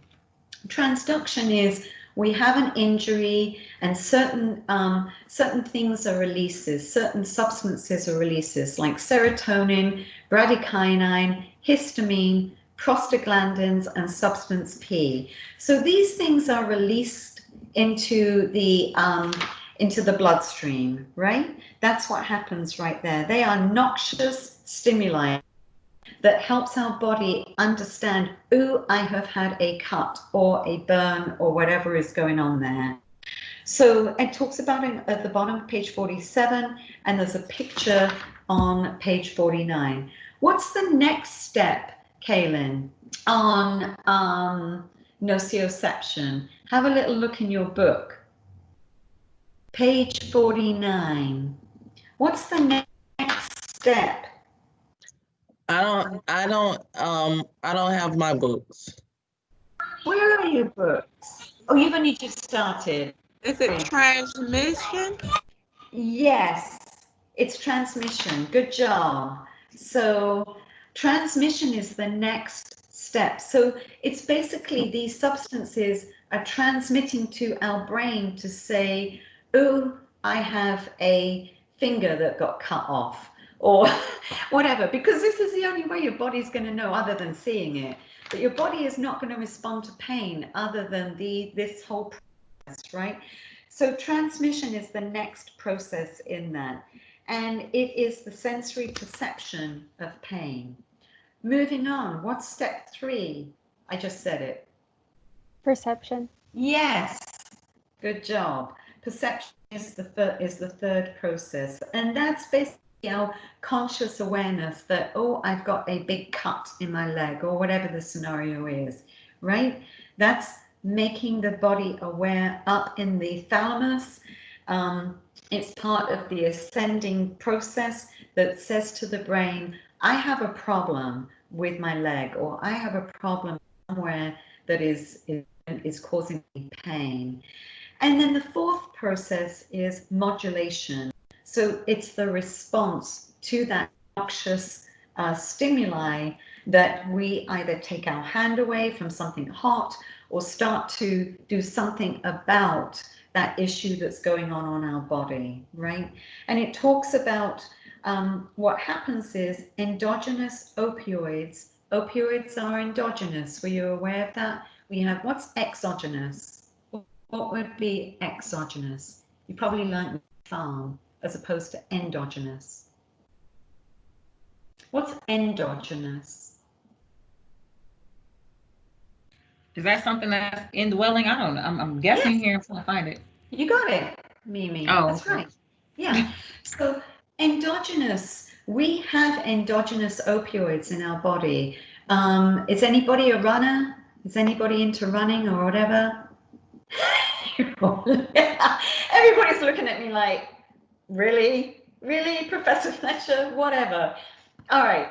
Well, you know, you've heard of a runner's high. Has anybody ever heard of that? You know, when you're exercising and you get that high, or has anybody experienced that? I have. So what it is, it's our endogenous opioids that are going on. That's what happens when you run and you get like a breakthrough happens, and you get that runner's high, or you get that exercise high. That is our own endogenous opioids that are occurring right there.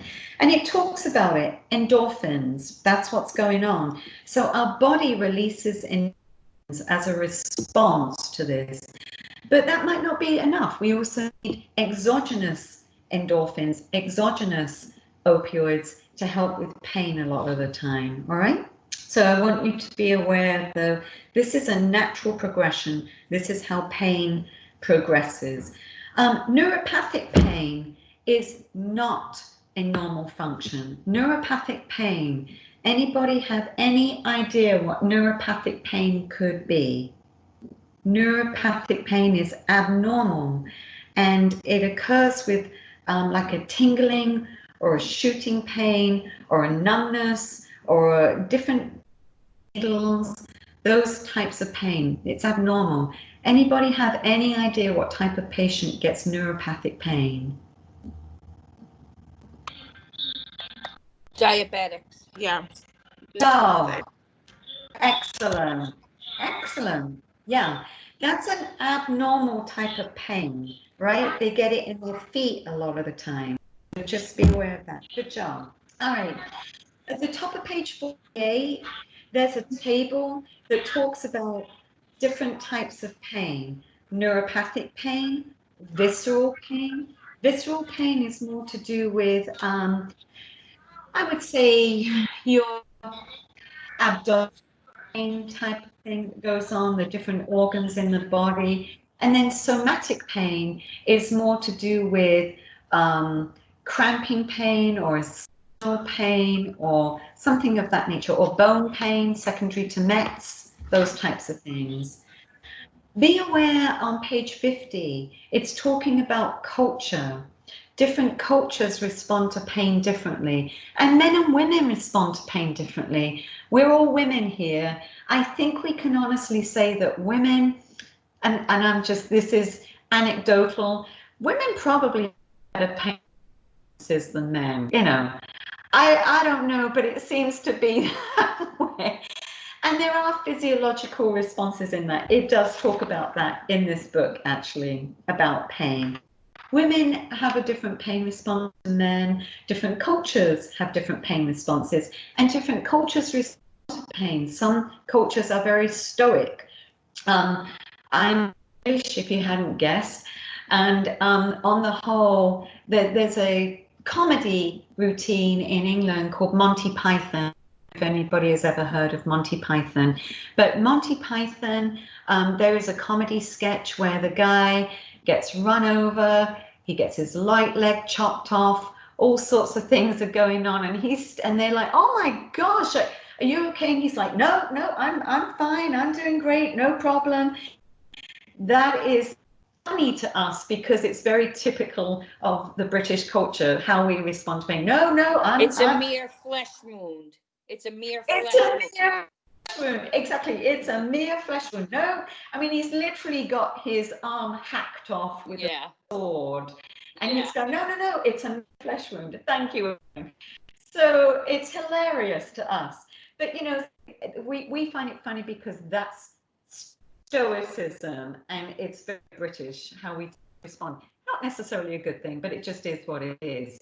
So just be aware that different cultures respond differently to pain, and it's appropriate with their culture, right? How are we going to know that somebody is in pain? What are we looking at? We're looking at the assessment of pain. Facial, exactly. And do you know that was a HESI question?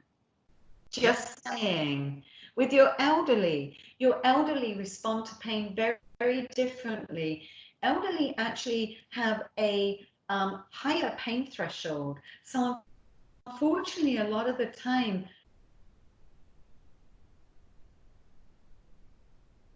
you froze. Hello? Hello?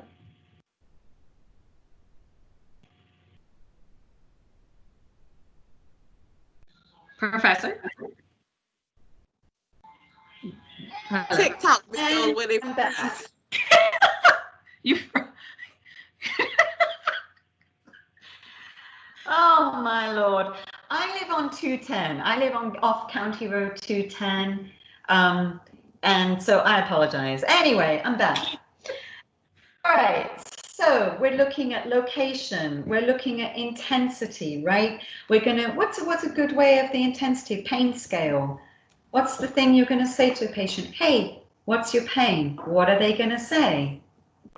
On a level of 1 to 10, what is your pain? Thank you. Thank you. And then they say 12. And it could be. The thing is with pain now, and I will say this, whatever the patient says their pain is what you are going to go with. I'm not going to, what's the word? If they say they've got a 10 out of 10 pain, they've got a 10 out of 10 pain, all right? It is not for us to say you're lying. We have to accept what their pain is and work with that.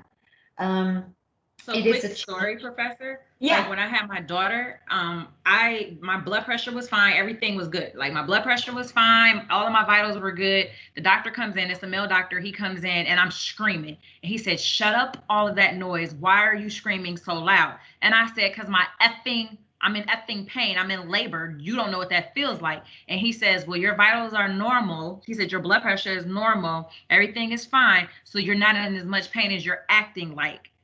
I proceeded to cuss him. Mind you, I'm in the military, and he was a whole commander. And I proceeded to cuss him out with a few, F words and everything else or whatever. And then I said, get the F out of my room. Go get me a woman who knows what it really feels like. You're less of a man. Like, oh my God. But anyway, long story short, that was the problem, was that he said that my pain, because my vital signs was not as, so yeah, what people's pain is what people's pain is. People walk around looking with smiles on their face and can still be going through some issues. So. Exactly.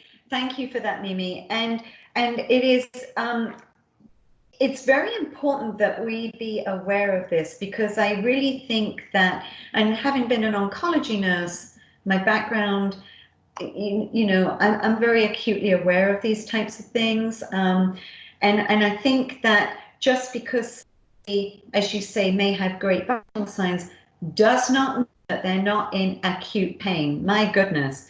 So the way that we respond to pain obviously is different. It can be multimodal analgesics, and we can use lots of different things, right?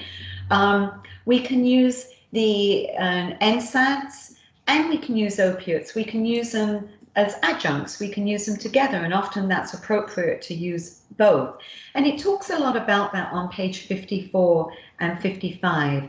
Patient-controlled analgesics. Has anybody ever used those, or anybody seen those used at all? Do you know what I'm talking about?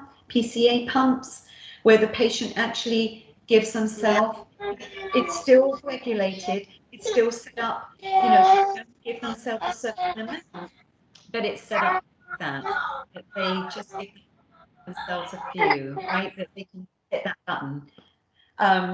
So just be aware of that, right? They may have a basal rate, but then they can also give themselves an extra shot of whatever they need to give themselves. Different routes of administration. We can give medications orally, we can give it IV. Transdermal, for instance, is a good one, right? So just be aware of all of the different types of medications that we can give. NSAIDs can some, which isn't necessarily a pain medication, but it is great for neuropathic pain. So just be aware of those things. Tylenol. Tylenol is a fairly good medication, but it has a good antipyretic effect, whereas NSAIDs, such as your ibuprofens, those types of things, have an anti-inflammatory effect. And also what they do is they block these prostaglandins. Now remember, you may not remember, but I talked about it very briefly, like when I said you cut yourself, one of the things that are released are prostaglandins. We need them. Without these prostaglandins, without the histamine and all the rest of it, the body is not going to get that response of, ooh, I'm in pain. But then what these drugs do, the NSAIDs, what they do is block these prostaglandins. They inhibit an enzyme called COX. So they're COX inhibitors. That's what they are. So just bear that in mind. All right. Understanding how much medication you can give. Tylenol. What's a big risk factor with Tylenol? Why is it that we want to limit a certain amount of Tylenol? Any idea? What organ? Is it your liver? The Or liver. kidney? Liver. It can. Yes, absolutely. Good job. Liver damage. Tylenol, remember some people that take overdoses on Tylenol and they don't really, they're like, oh, it's Tylenol, it's over the counter, it's not really going to hurt me, I'm just doing a cry for help, I don't really want to kill myself. Well, unfortunately, over 3 grams of Tylenol can in fact cause, right? So just be aware of that. It can cause a lot of problems. All right. What else do I want to say? We talked about prostaglandins on page 56. What else can NSAIDs do? What other problem can NSAIDs cause? With our patients, we say don't take a lot of that because it can cause what? Like ibuprofen. Bleeding. Thinning of the blood. Bingo! Both of those. Yes. Good job, guys. Yeah.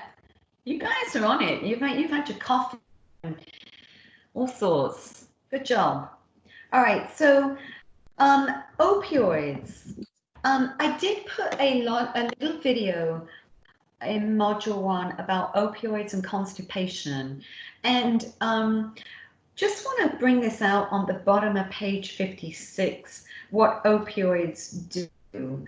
Opioids are great. They're a great way to block pain, but they do have a lot of side effects, don't they? Can anybody tell me what a big side effect is? I think I just mentioned it. It's a big side effect. Constipation. Yes. Absolutely.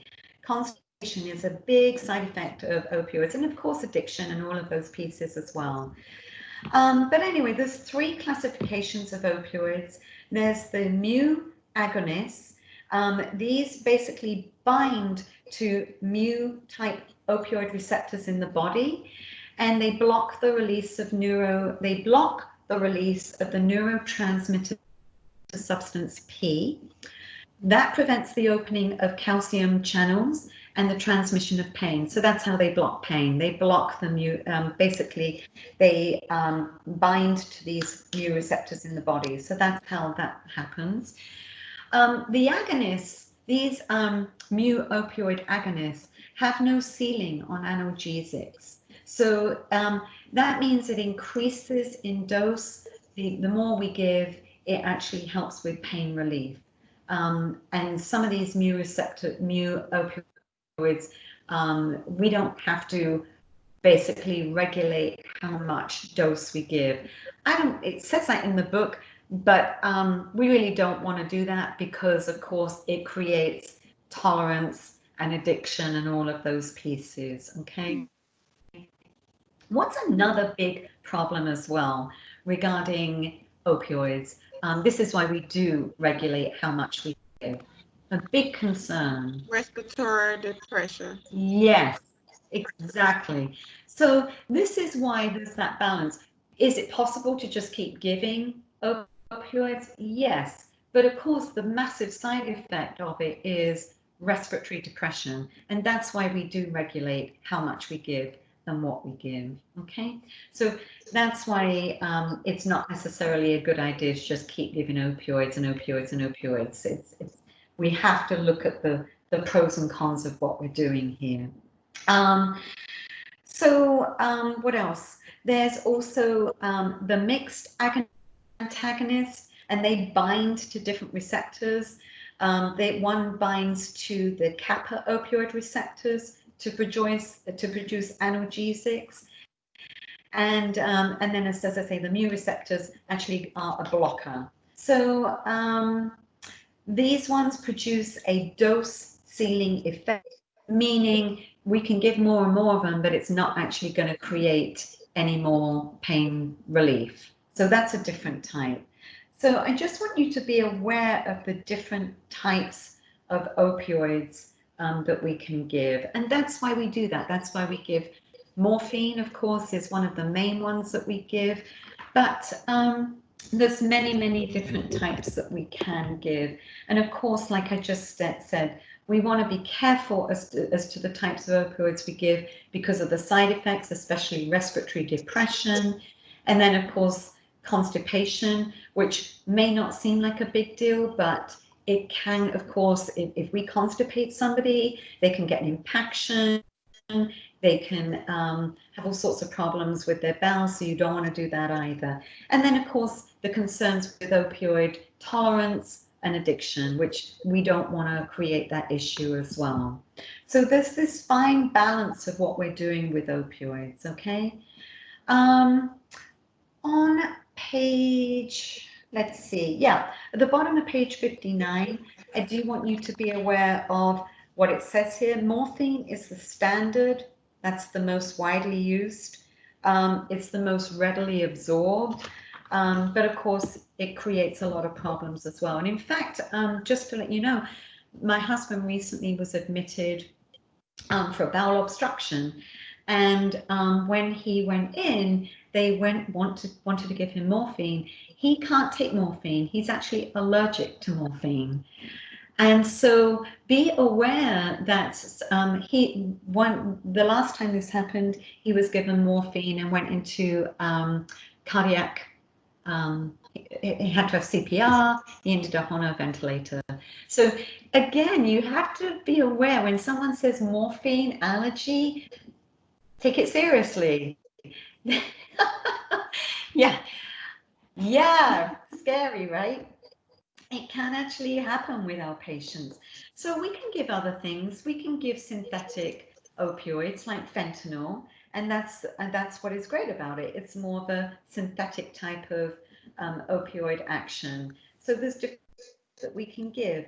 Anybody ever heard of a fentanyl patch? Yeah, fentanyl patch. It's a transdermal type of medication that we can give that's opioid. What would you say is a problem with a fentanyl patch, or a concern, a nursing thing that we need to make sure we do? Make sure we clean that area before we apply another patch to it. Make sure you take the patch off, right? Yeah. Search around, make sure you're not, that patient doesn't have two patches on. And also make sure that they're not keeping the other patch. Right? Oh, yeah. Yep. Yep. Be aware of that too. So lots of documentation with these things. Fentanyl, by the way, it's very, the good thing about fentanyl is it's quick onset because I can't pronounce it, but basically what it's saying is it's readily absorbed in the fatty tissue. And that's great because it's a real fast onset, but unfortunately it's fast in its dissipation as well. So it's a short duration of action. At the top of page 60, I want you to be aware, and Kaylin, what I suggest is when you get your book, go through this video so that because I tend to talk pages, so you can go through and say, oh yeah, she said page, blah, blah, blah, all right? You're writing it down. Down the page numbers and stuff that you've been seeing along those page numbers so I can go back and highlight it. Perfect. All right, so at the top of page 60, there's a beautiful table that talks about the different opioids that are used, like morphine, fentanyl, Dilaudid. Here's the biggie that you may hopefully be aware of. Dilaudid, what's the big deal about Dilaudid versus morphine?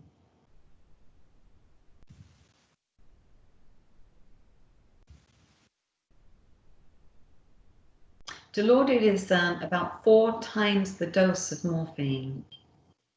Remember that? Remember that, guys? So if you're giving Dilaudid, be aware that you need a lot less of it than you need of morphine, right? So just be aware of things. I want to say it's about 3 to 4 times the dose. I think it's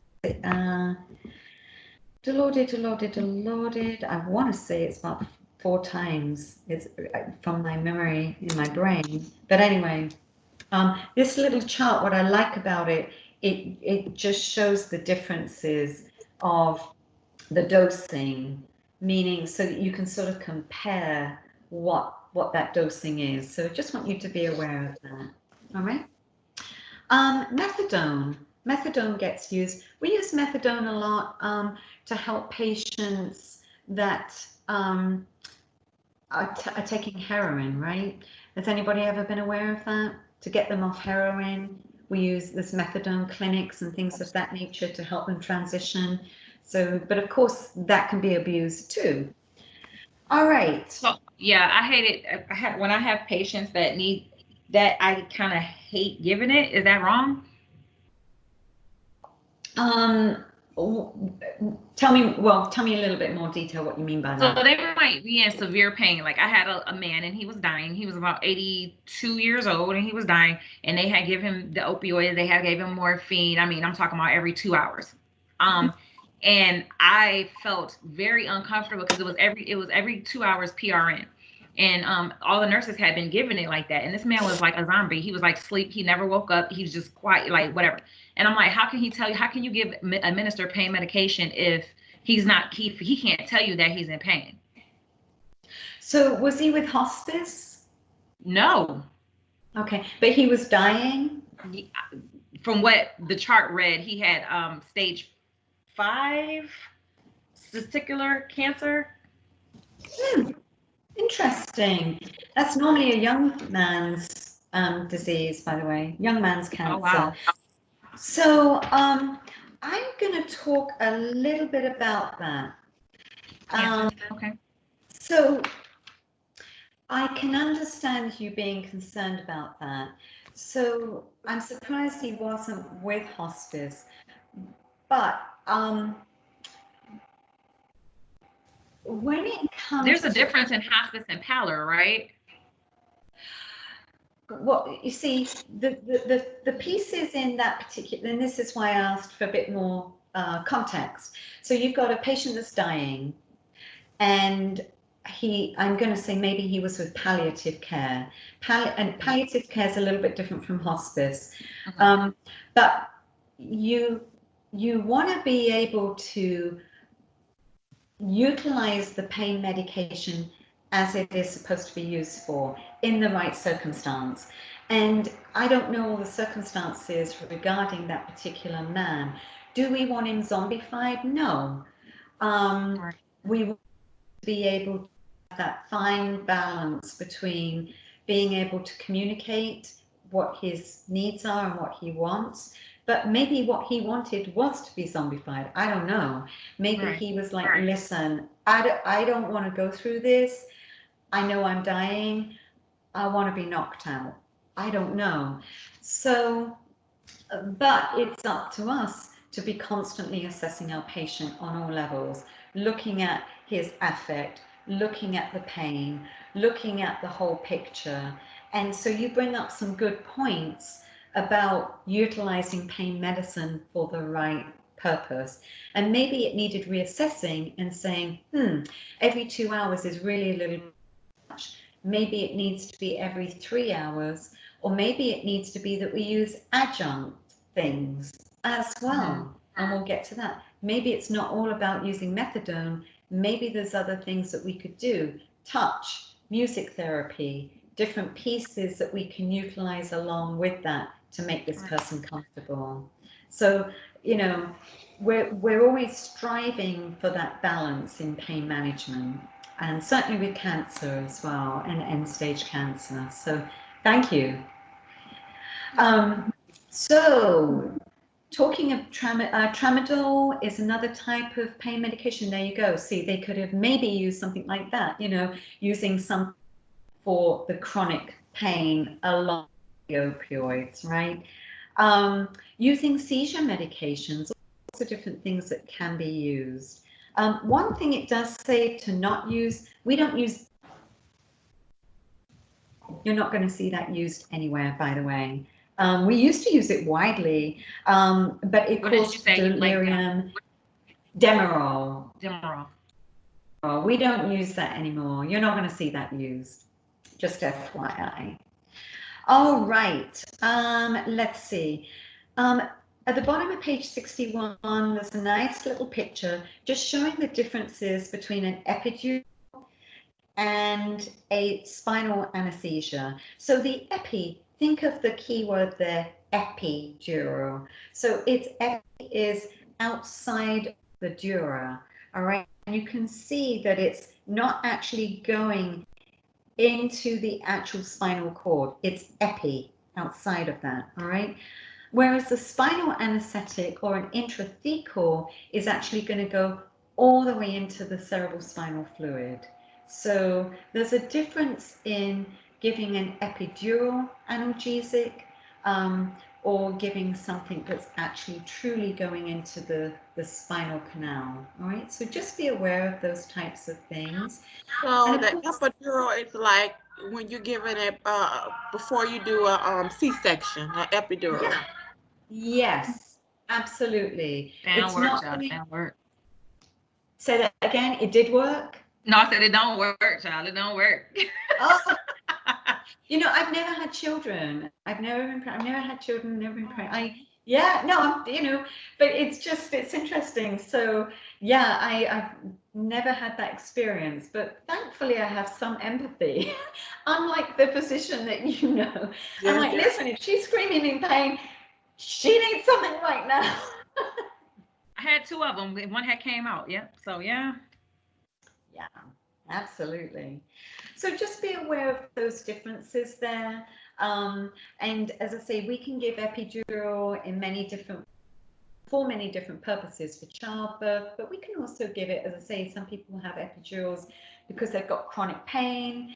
They may need a pain pump, for instance. So an epidural pain pump can be used. And it talks about that a little bit down here. There's different spinal types of analgesics that can be used as well. What would you say is a big issue with some of these spinal uses? What would be a big concern? The patient's able to, move after. Yeah, yeah. Paraplegic, that type of thing, paresthesia. Absolutely, right? Myelopathy, all of those types of things could be a concern. So just be aware of that. Again, it's to do with our assessment, right? That's part of our assessment. That's what we're doing. So it does talk about at the bottom of page 62, there's a lovely, remember I said I'm going to hone in on the CUSUM thing? There's a nice little thing right here about best practices for patients that have a intrathecal pump. And some people have the intrathecal pump, which is all the way into the spinal canal for chronic pain. So just be aware of those best practices and what you're looking for. So it could be bowel or bladder problems, right? It could be paresthesia, paraplegia. They could have a decrease in function in their bowel or bladder. So just be aware of those types of things. What else do I want to hone in on? At the top of page 63, there is a lovely, lovely table that just talks about all of the different nursing interventions that we look at with opioid side effects. We touched on some of them: constipation, respiratory depression. Another one that you touched on, Mimi, sedation. That's a biggie right there, right? Another one is nausea and vomiting.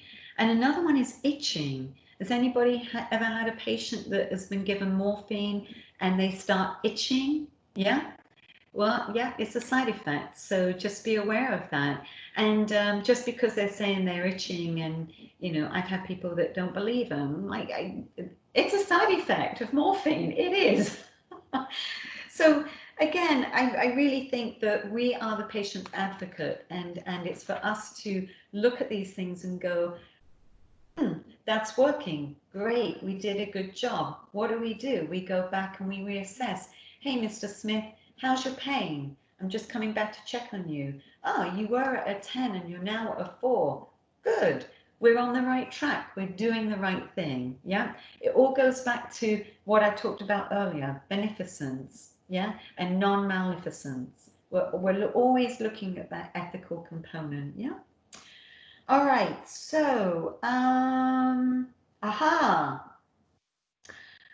Narcan. What does Narcan do? Any idea? Reverses the effects.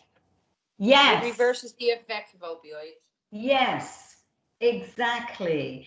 There is a drug alert, so be aware of that. All right. So if your patient is having some respiratory, if there is sedation going on, all of those pieces, it might be a time to get out the Narcan, right? Just be aware of that. Unless, of course, they're end of life, then really what we're trying to do is help them through that process, and you're not necessarily going to reverse that situation. So just be aware of that.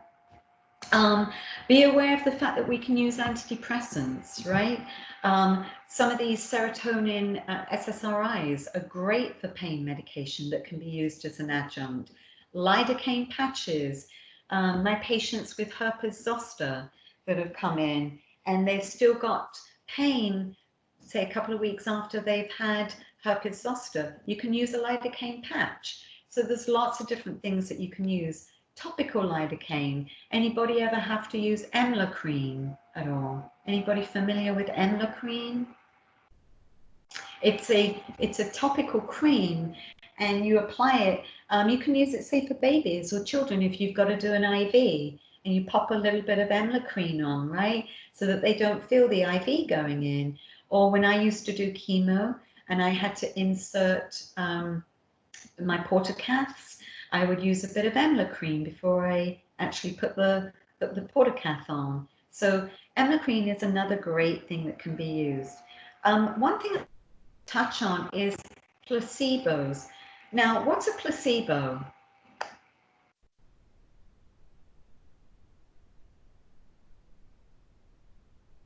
Elisa, what's a placebo? I haven't heard from you in a while.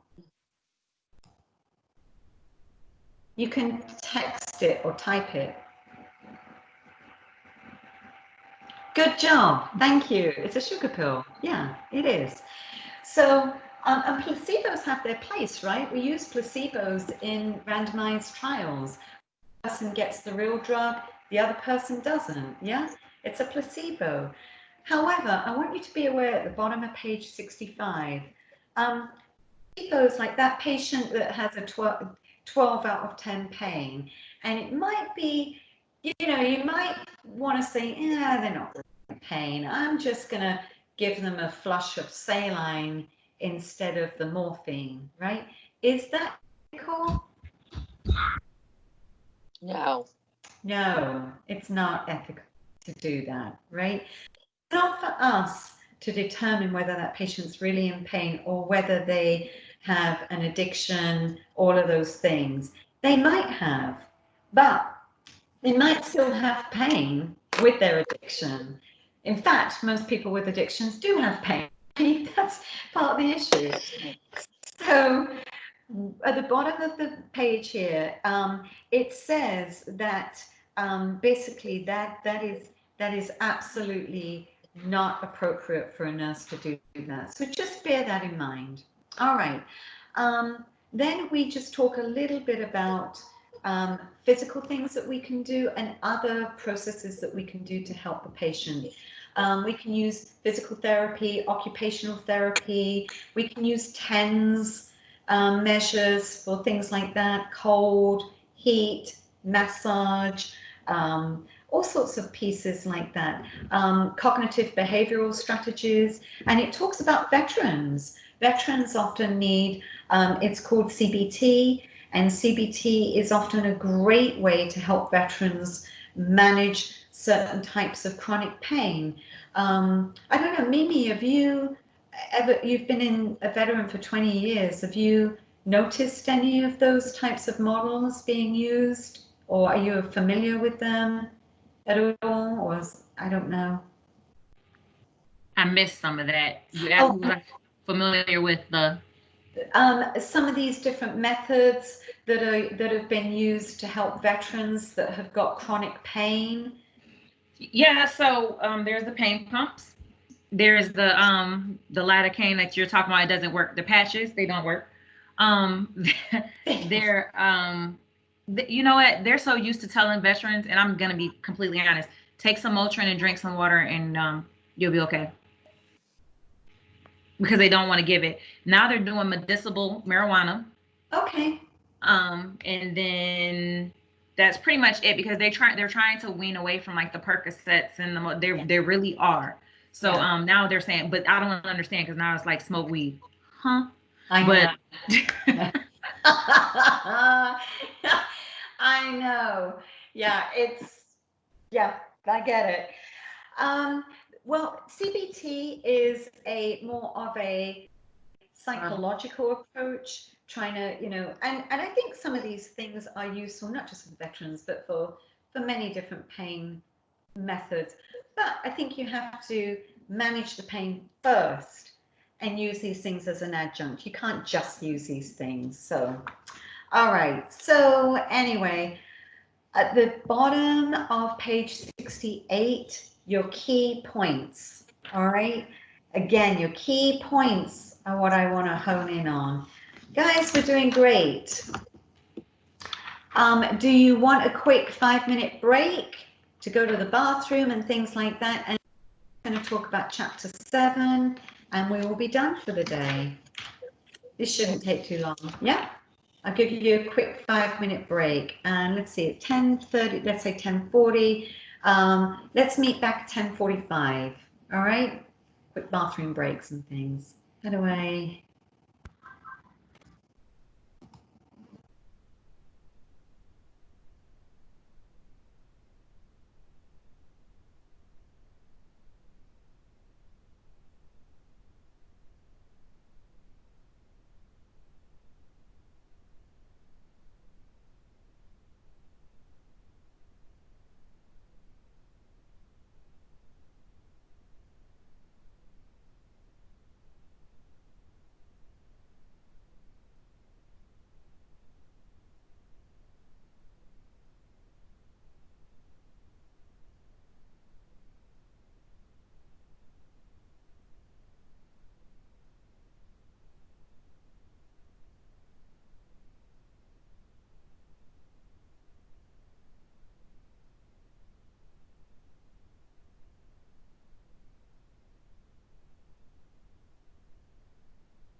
Okay, I'm back. You said chapter 7, correct? Yes. Yes, ma'am. You're doing okay? Is this somewhat workable for you? I like your involvement. I love hearing your experiences and things of that nature of what's gone on, because I mean, really, that's what it's all about. We don't work in a vacuum. I like to hear what has happened in your lives, and I'm sure you've had you've had an experience. Right. It helps us be better. Ultimately, that's the goal. It's like when we look at certain scenarios like that you described, and you're like, oh my gosh, I never want to be like that provider, or the opposite. You've maybe been taken care of by somebody who's done phenomenal. Oh my gosh, that's why I want to be a nurse, So it works both ways. All right. This should not take very long. End of life concepts. Now, let me just look to see. Okay. Regarding the HESI, one of the big things that came out was regarding culture, specifically two areas actually, Muslim and Hispanic. Just FYI, I'm just saying what was on the HESI. And also spiritual support was another question as well. So, and another one as well, advanced directives. So we're actually going to just mention about advanced directives. Living will, DNRs, advanced directives. So all of these pieces, and I'm just looking at my sort of list of certain things that I made notes on.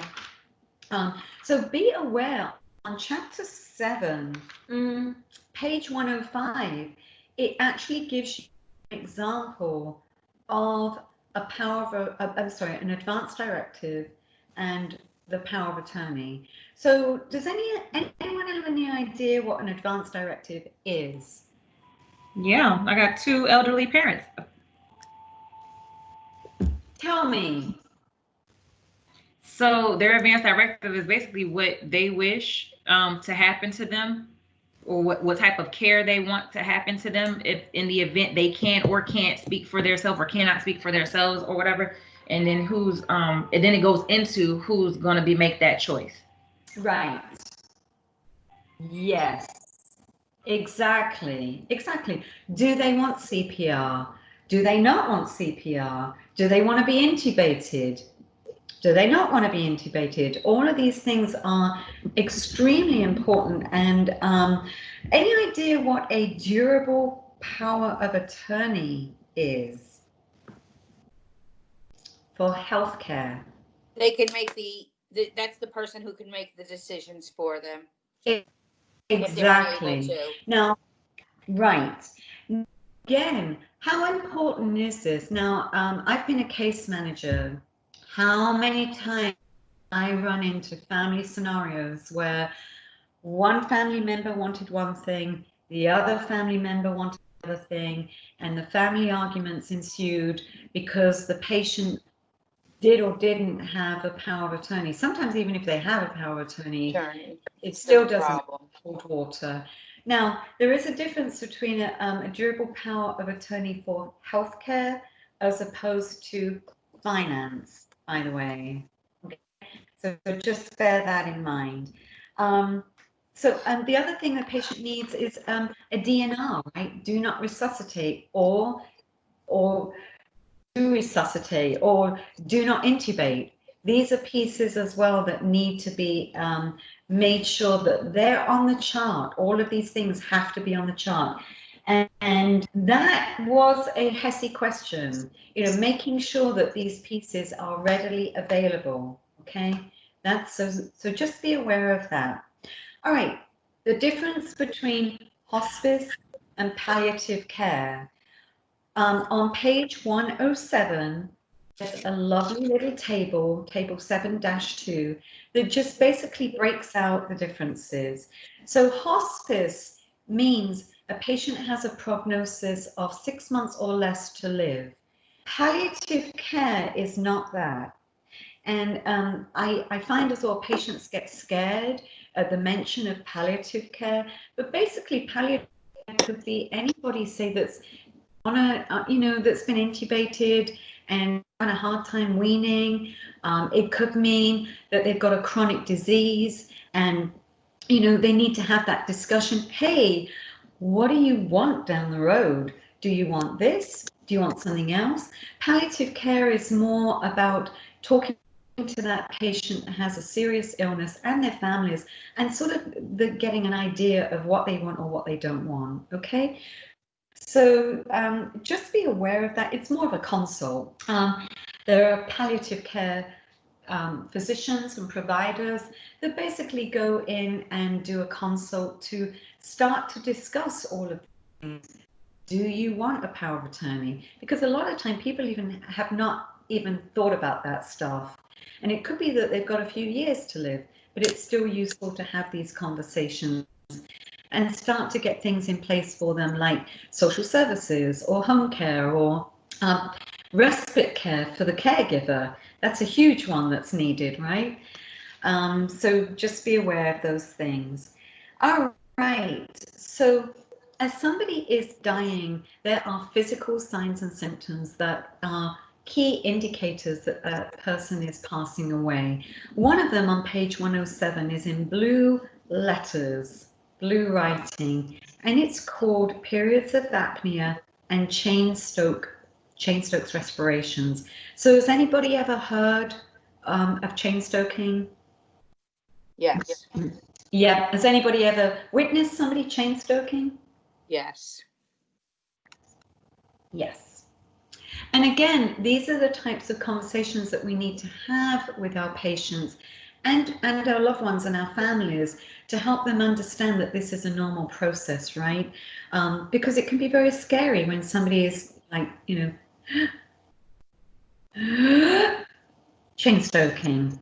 So they have these periods of apnea and then they'll have these breathing spells and then periods of apnea and then breathing spells, or they'll have rapid breathing as well. So it's apnea and then rapid breathing type of thing that goes on. So there will be, that is part of the process of somebody dying. And I think it's helpful for us as nurses to help patients and families through that process. I did do hospice nursing for a brief minute. I did help to I go to patients' homes and pronounce and things of that nature. And I think it's important. I think it's important for nurses to know the whole gamut. The ER is exciting and all that, and there's all that going on, but it's also important for us to know the other end of the spectrum as well and help patients with that.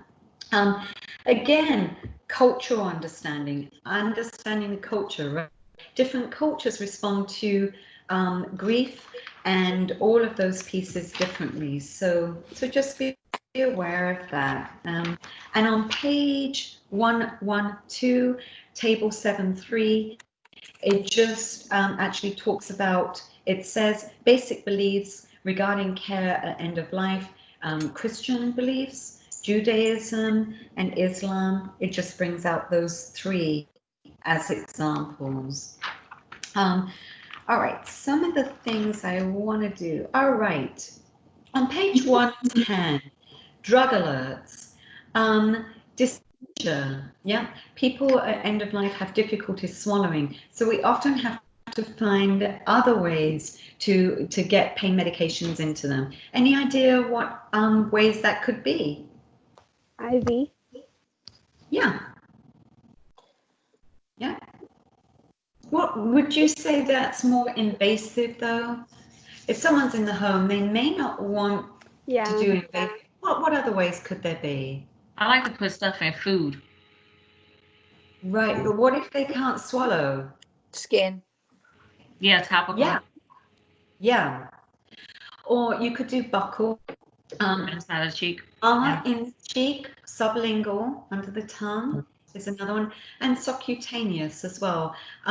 There are little tiny pain pumps that are subcutaneous pain pumps that are used as well. So lots of different, or rectal, right? We can give a suppository. So there's lots of different ways that we can do that to help the patient manage their pain and manage the opiates through this process. Let's see, patients who have not been receiving, it talks about the dose of morphine. It says patients who have not been receiving opioids are given a starting dose of morphine of 5 or 6 milligrams orally every 4 hours during the day and 10 milligrams at bedtime. I don't know. I think that might be a guideline, but that's not always the case. So I have highlighted it, but I don't think you're going to get a question that's as specific as that, quite honestly. And it just talk about subcutaneous and IV as well as an option. And something I want you to be aware of, even if somebody is at the end of life, we still might offer oxygen because it's a comfort measure. Okay, it's not going to change the outcome. We're not giving oxygen to help their SATs get better and reverse the situation. But sometimes people need the oxygen anyway as a comfort measure. So just be aware of that. And it does talk as well, you can use, and I've seen this used, a fan in that area as well, because that sort of thing helps as well. So, and helps as a comfort measure.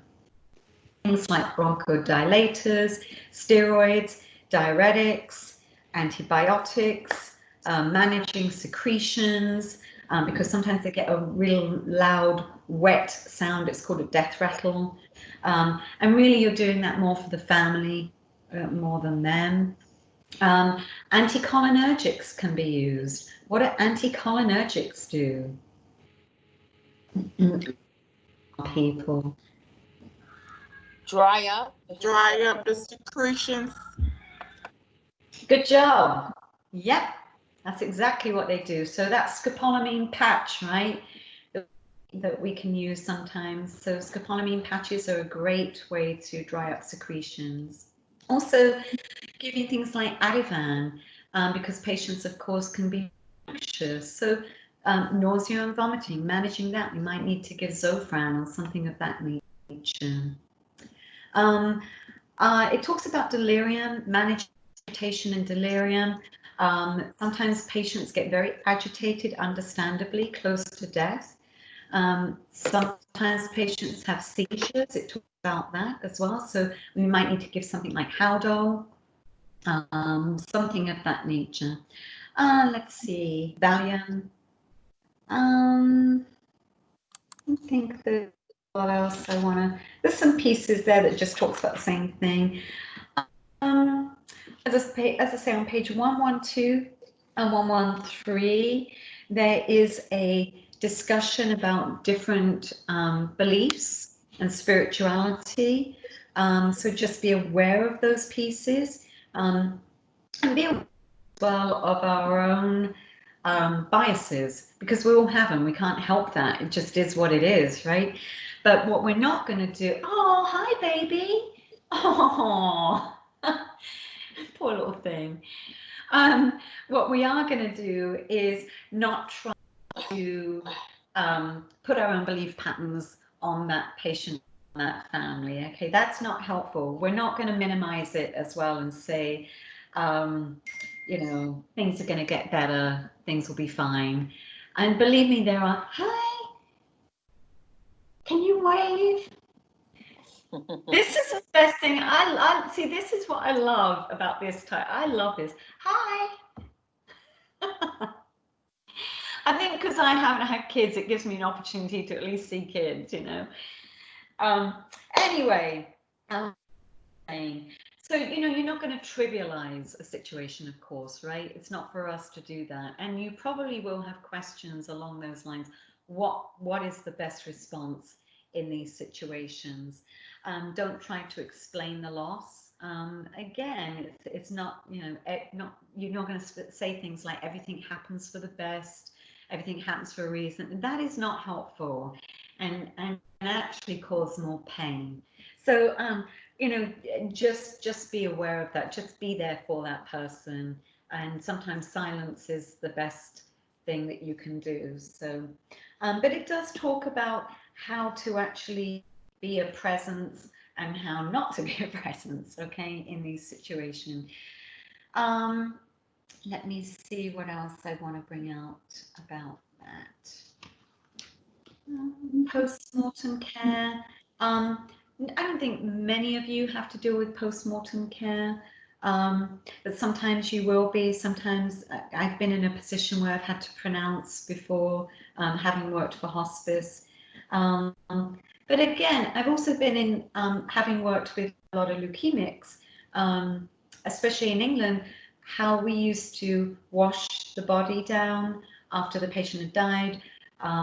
In England, they would always put the Bible out with the Psalms. We would always put flowers at the bedside and things of that nature. And that was just part of our tradition. But again, honoring people's traditions and what they want.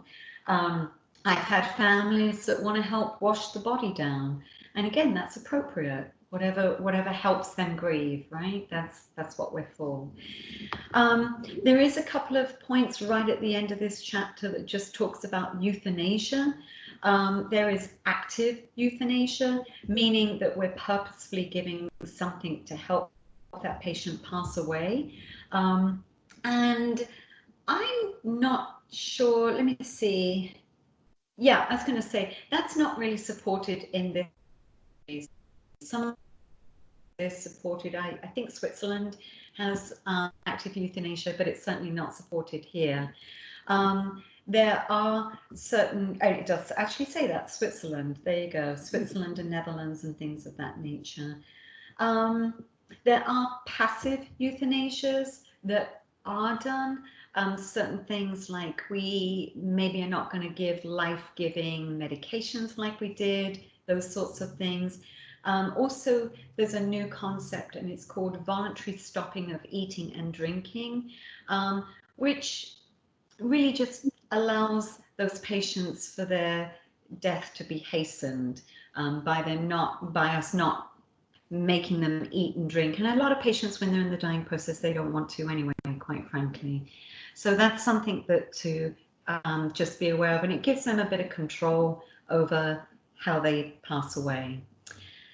All right, well, on that note, at the bottom of that chapter, again, you have the key points.